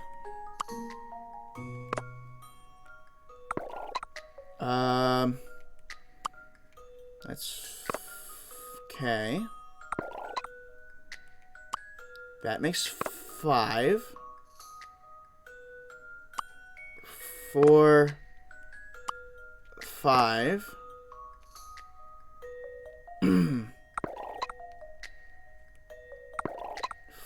4. Ooh, this is a hard one.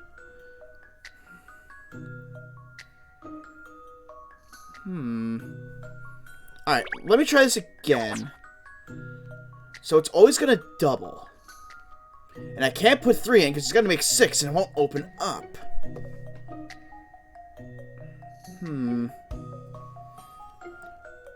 Alright, so that makes 4. Now that will make 4. Okay, this will make 4. That will make 4. Alright, so 4.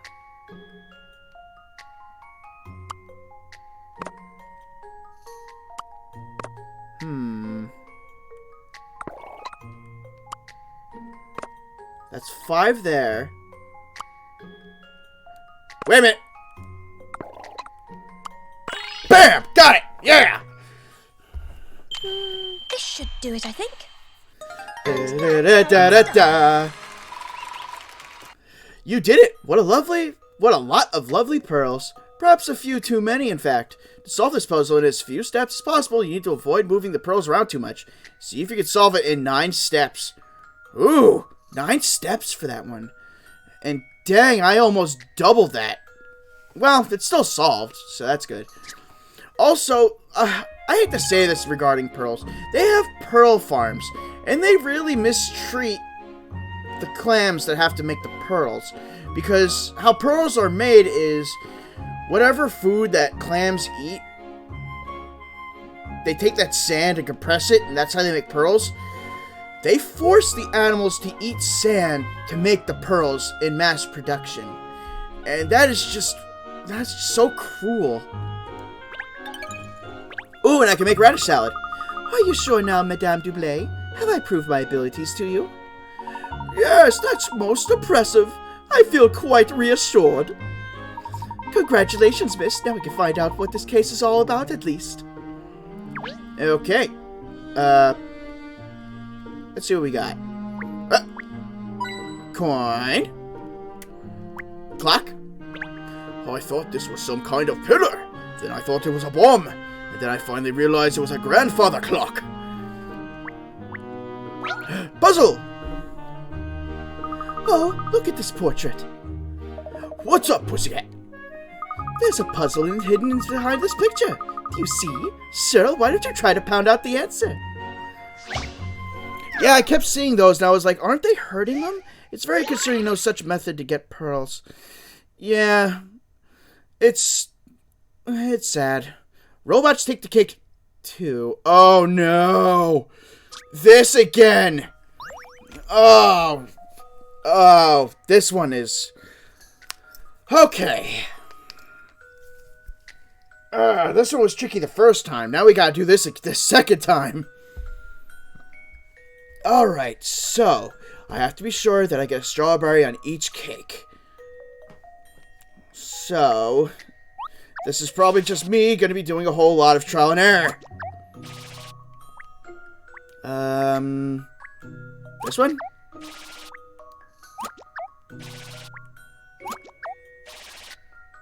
Let's see. Oh, thanks, Ruru.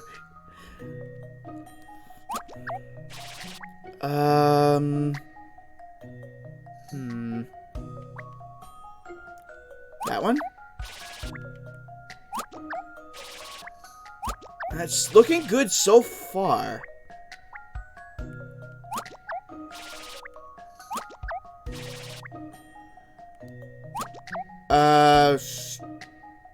Crap.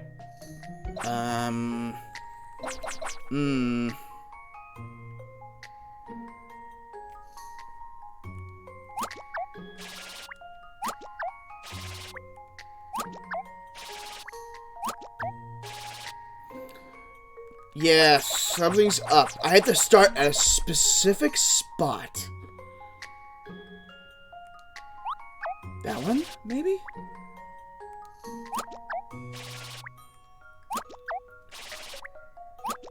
Okay.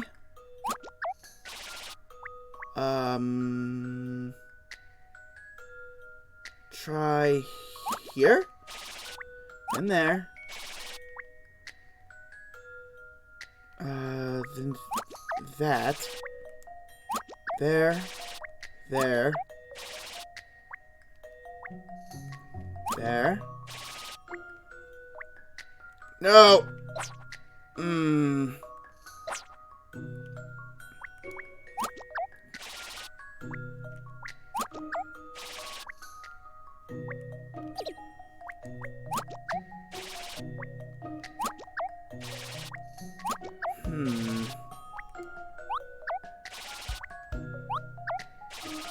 No!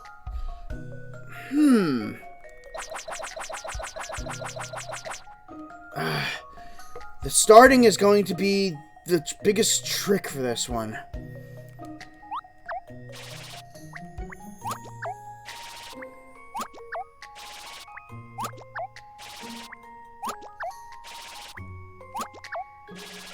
But yeah, this is definitely a trial and error one.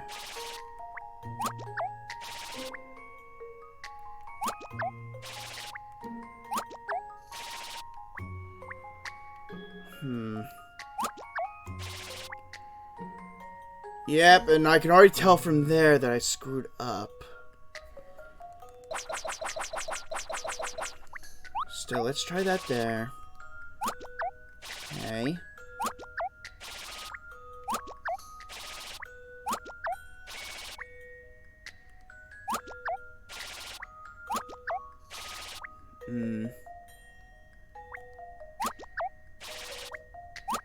It always seems to be the third conveyor belt that's giving me issue.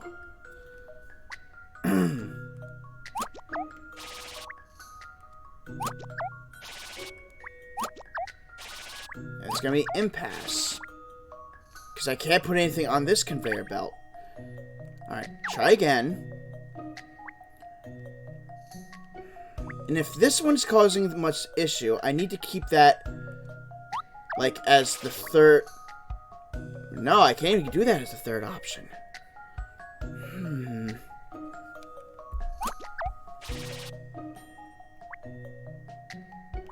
Alright, so let's try that next. There. There. Now try that. Okay.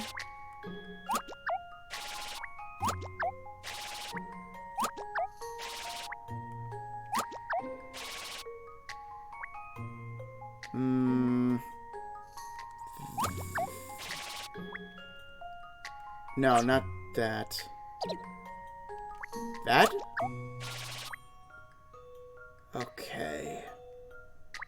Here? And here. No! I'm gonna be short by 1! No! Oh, I'm close! I am freaking close! Something about the order here.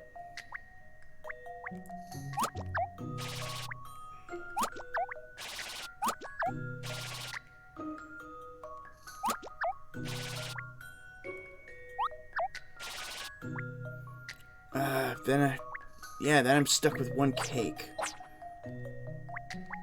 So that.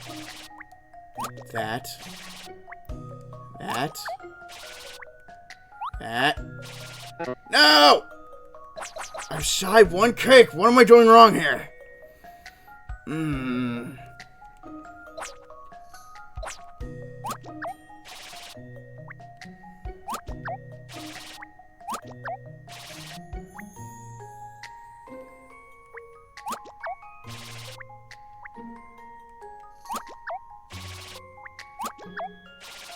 Nope, and it's still gonna be an issue. Oh shoot, what was that?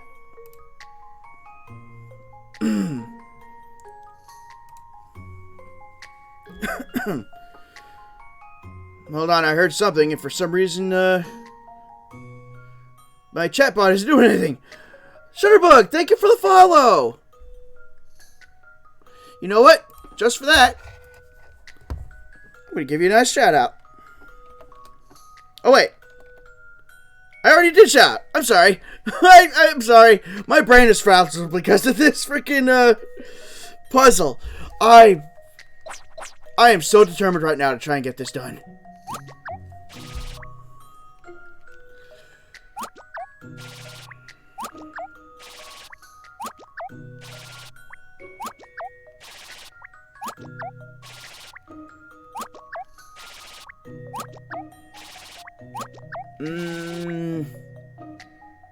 No. I know, I just realized I did that already. I'm sorry. Let's see.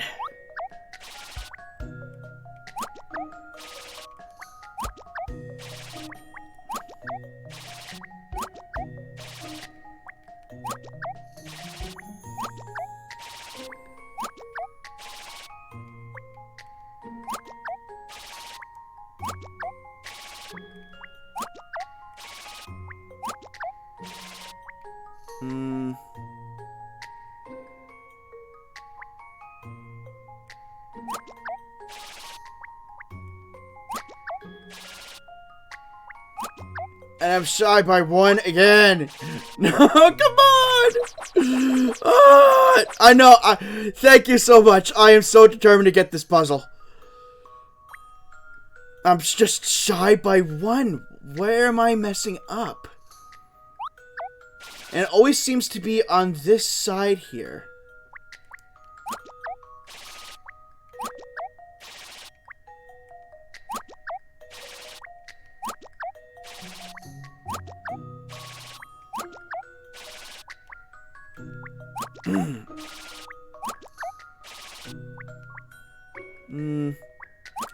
There. There.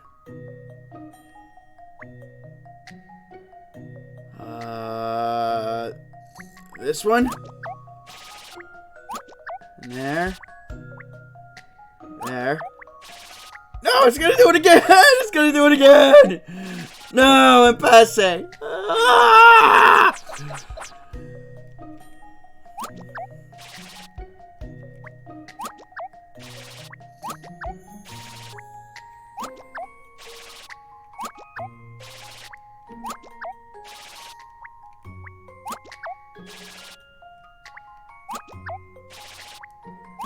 Yeah, and this just gonna stay stuck there. Ugh!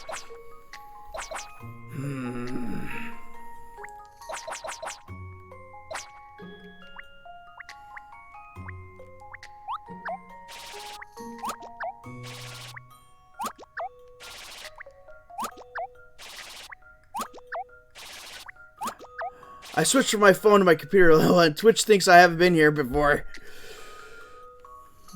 I've done that before too, and sometimes Twitch runs better on my phone than it does on my own tablet.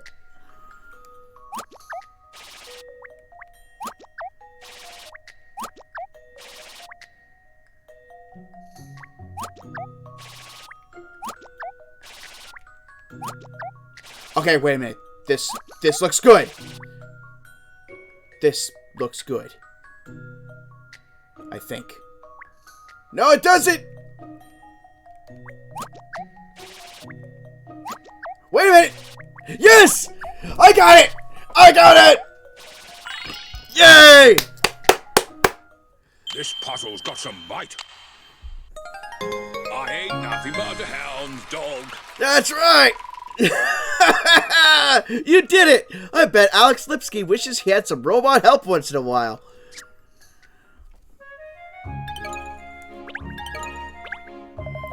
Well, I certainly wasn't expecting to find a puzzle behind a painting, or be made to solve it.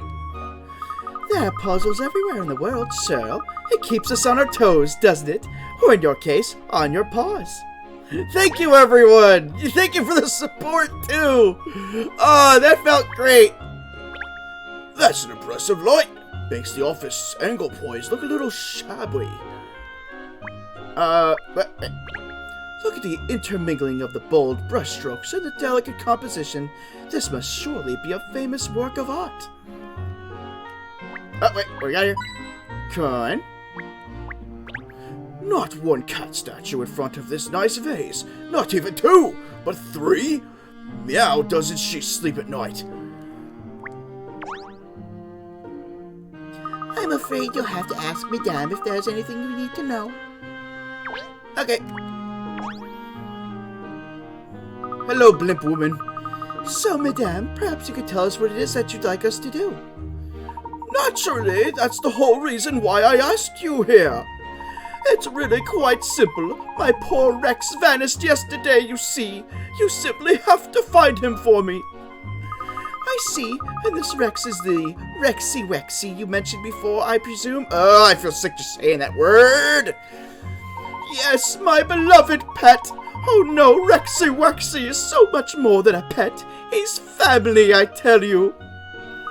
And you say Rexy Wexy vanished? That's right. Oh, it's too awful. I've looked everywhere for him, but he's nowhere to be seen. Oh, Rexy Wexy, where have you gone?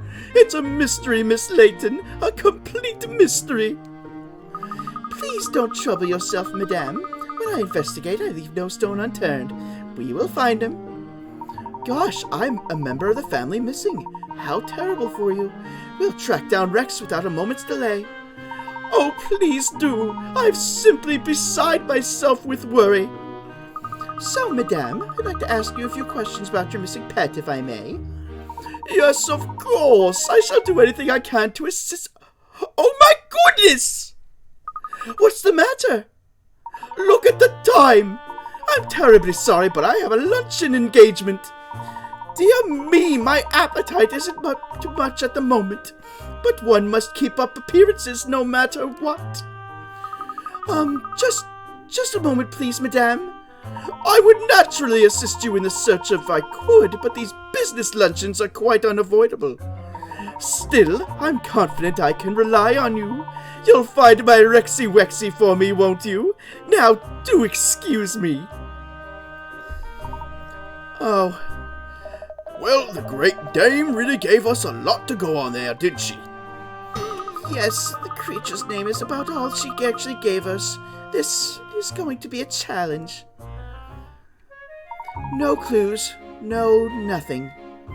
Well, it's far from ideal, but we'll just have to work with what we have. What we have?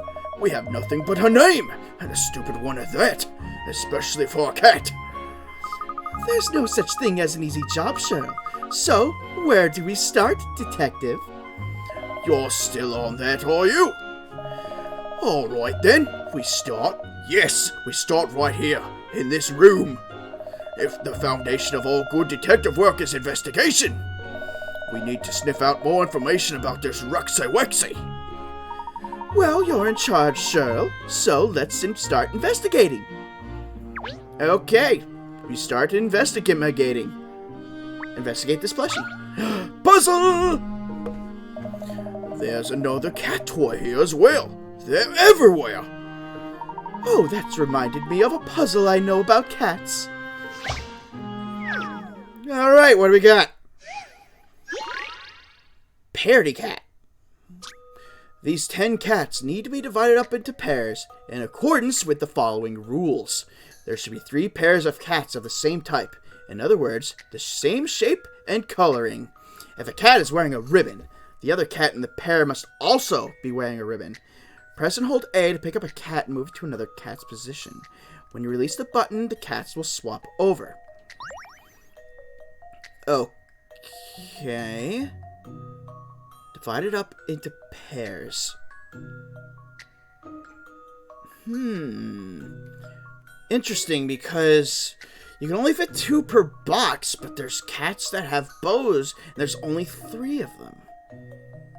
No, there's 4 of them. How did I miss that bow? So, let's see. Neck bow. Neck bow.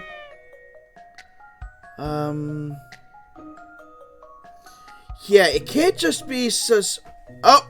Redeemed hydrate. I need a drink. 1 second.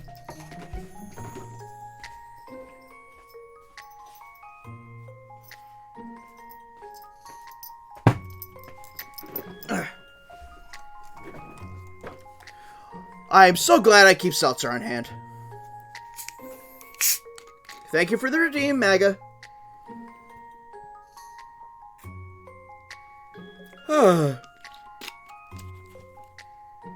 Whew, that's better. Alright. It can't be as simple as putting same colored cats with each other. There should be 3 pairs of cats of the same type. In other words, the same shape and coloring. If the cat is wearing a ribbon, the other cat in the pair must also be wearing a ribbon. So, yeah, let's just, for argument's sake, do this.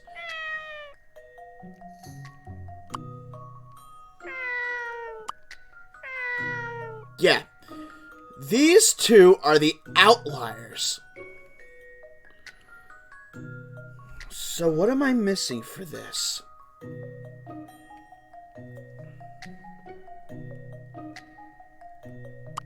Move this and this. This and... No, not that one.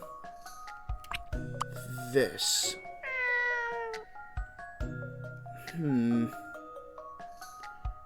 Pairs. There should be 3 pairs of cats of the same type. But why does it say 3 pairs of cats of the same type?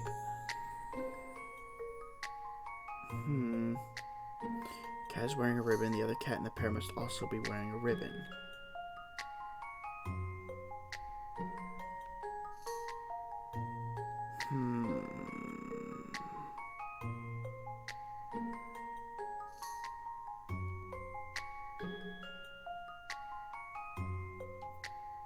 Am I overlooking something here?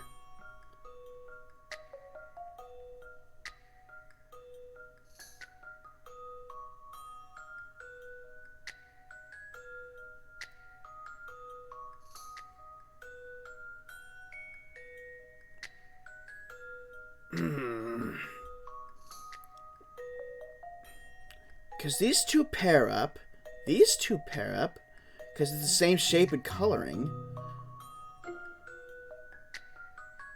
Wait a minute. Same shape and coloring. These aren't the same colors.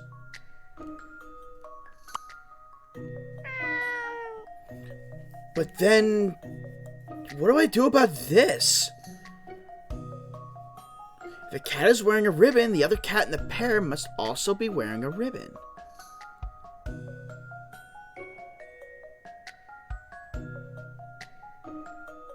And then there's this. These don't match. What am I overlooking here that I'm not seeing? By the way, if you guys have any tips, I'm welcome for tips. You guys can help solve these puzzles too, not just me.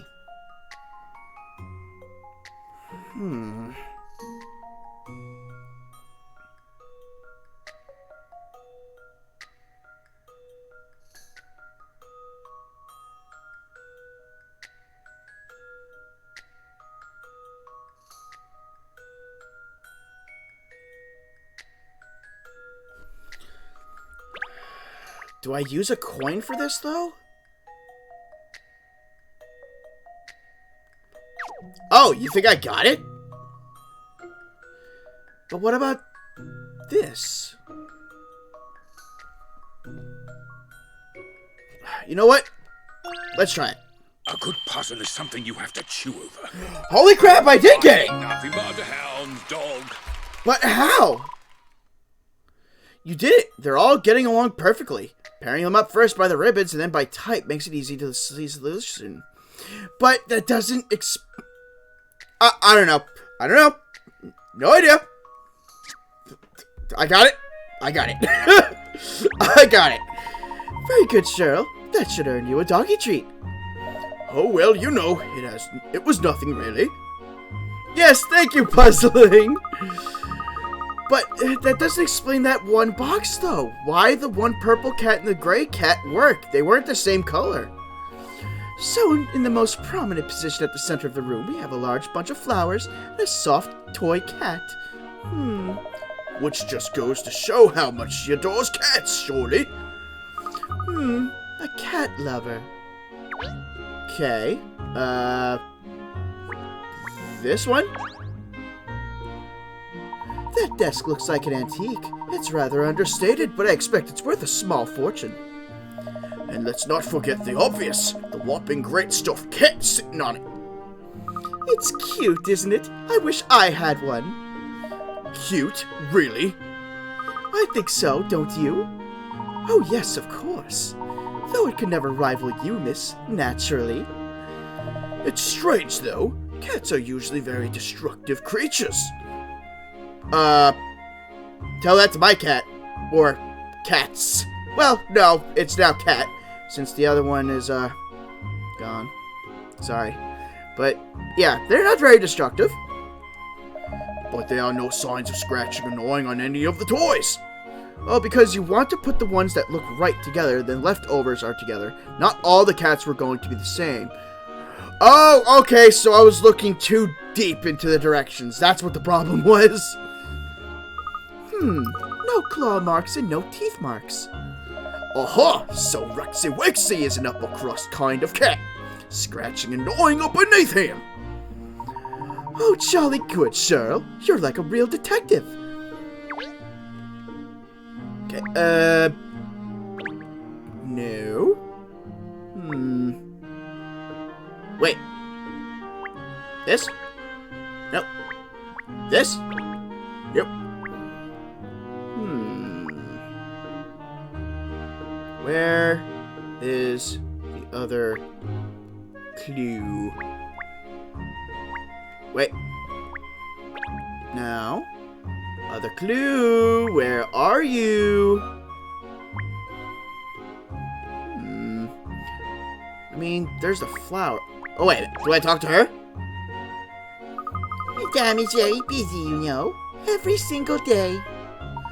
Yes, as a matter of interest, what line of business is she in? Oh, Madame is a consultant to a multinational retailer with 27 different departments, selling everything from cat food to expensive jewelry. Gosh, that is a broad range. Yes, so she really treasures her time with Rex. You see. Okay, Ruru, enjoy the lurk. And thank you. He's such a soothing influence on her. Finding Rex should soothe me too at the moment, believe me. Oh yeah, chore time. Enjoy doing chores then. Hopefully they aren't too bad. Well, I think we've explored the hallway here enough, don't you? Madame Doublé certainly has a lot of cat toys around the place, that's for sure. Yes, gosh, if she's this much of a cat lover, Rex must be spoiled rotten. Good luck on the detective work, Detective Lloyd. Thank you, Ruru. I will do my best. It's not much of a deduction, but I suppose... Oh, wait. That's Cheryl. It's not much of a deduction, but I suppose that's about the only tale this room tells. Well, Cheryl, do you know where Rex is, then? Vey! Make with the puzzles, puzzle game! Vey, I hope you're feeling better from earlier. We've looked at the table and the desk, and she's asking me if I know where the cat is. I think we're going to have to broaden our search.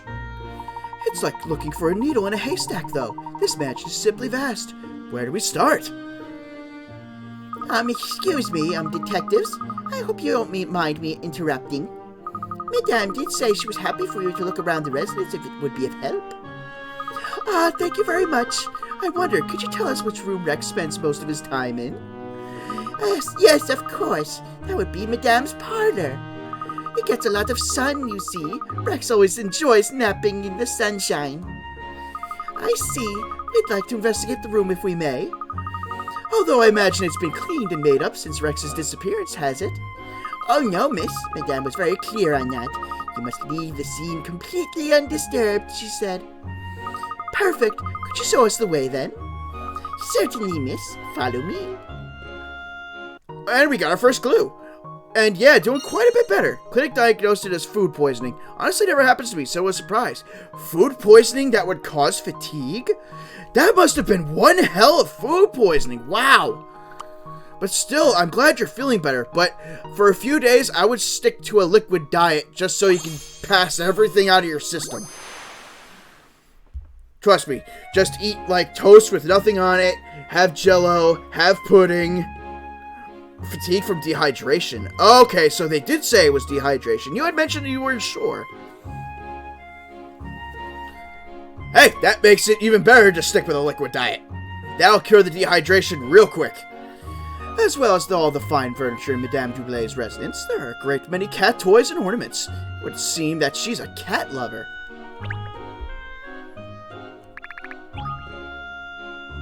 I'm a big old cat lover too. Although I like dogs too, but I don't like dogs that can reach the same size as you. Like, I used to have a Rottweiler when I was in high school for a little while because my sis's ex was a complete jackass. And that was not fun times. Let's just say he did not train that dog in the least. Madame Doublé's private sitting room, where she likes to relax.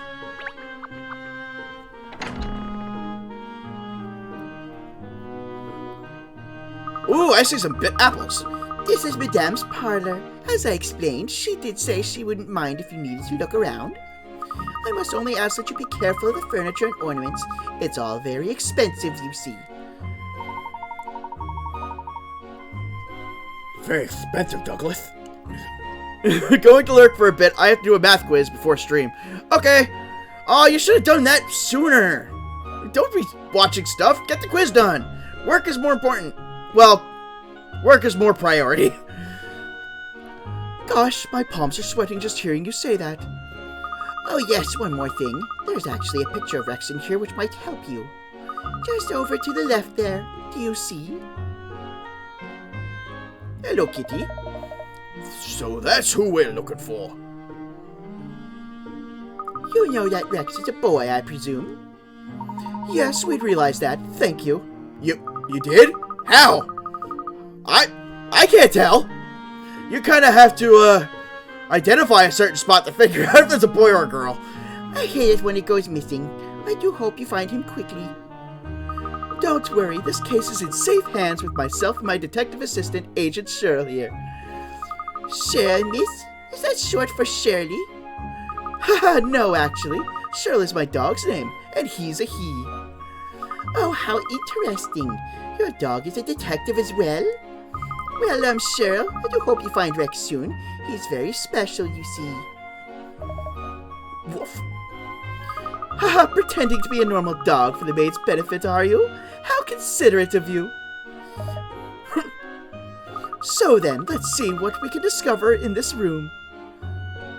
Isn't it a lovely space? It's so warm and inviting. I've got my eye on one of those plush sofas there myself. So, this is where Rex spends most of his time. Which means that you could very well discover an important clue in here that will lead us to the missing animal's whereabouts. So get on with it, Cheryl. Go, boy. Go find a clue. I thought I was in charge of this investigation. Stop trying to take the lead. I am still the manager of the Layton Detective Agency, Cheryl. You work for me, remember?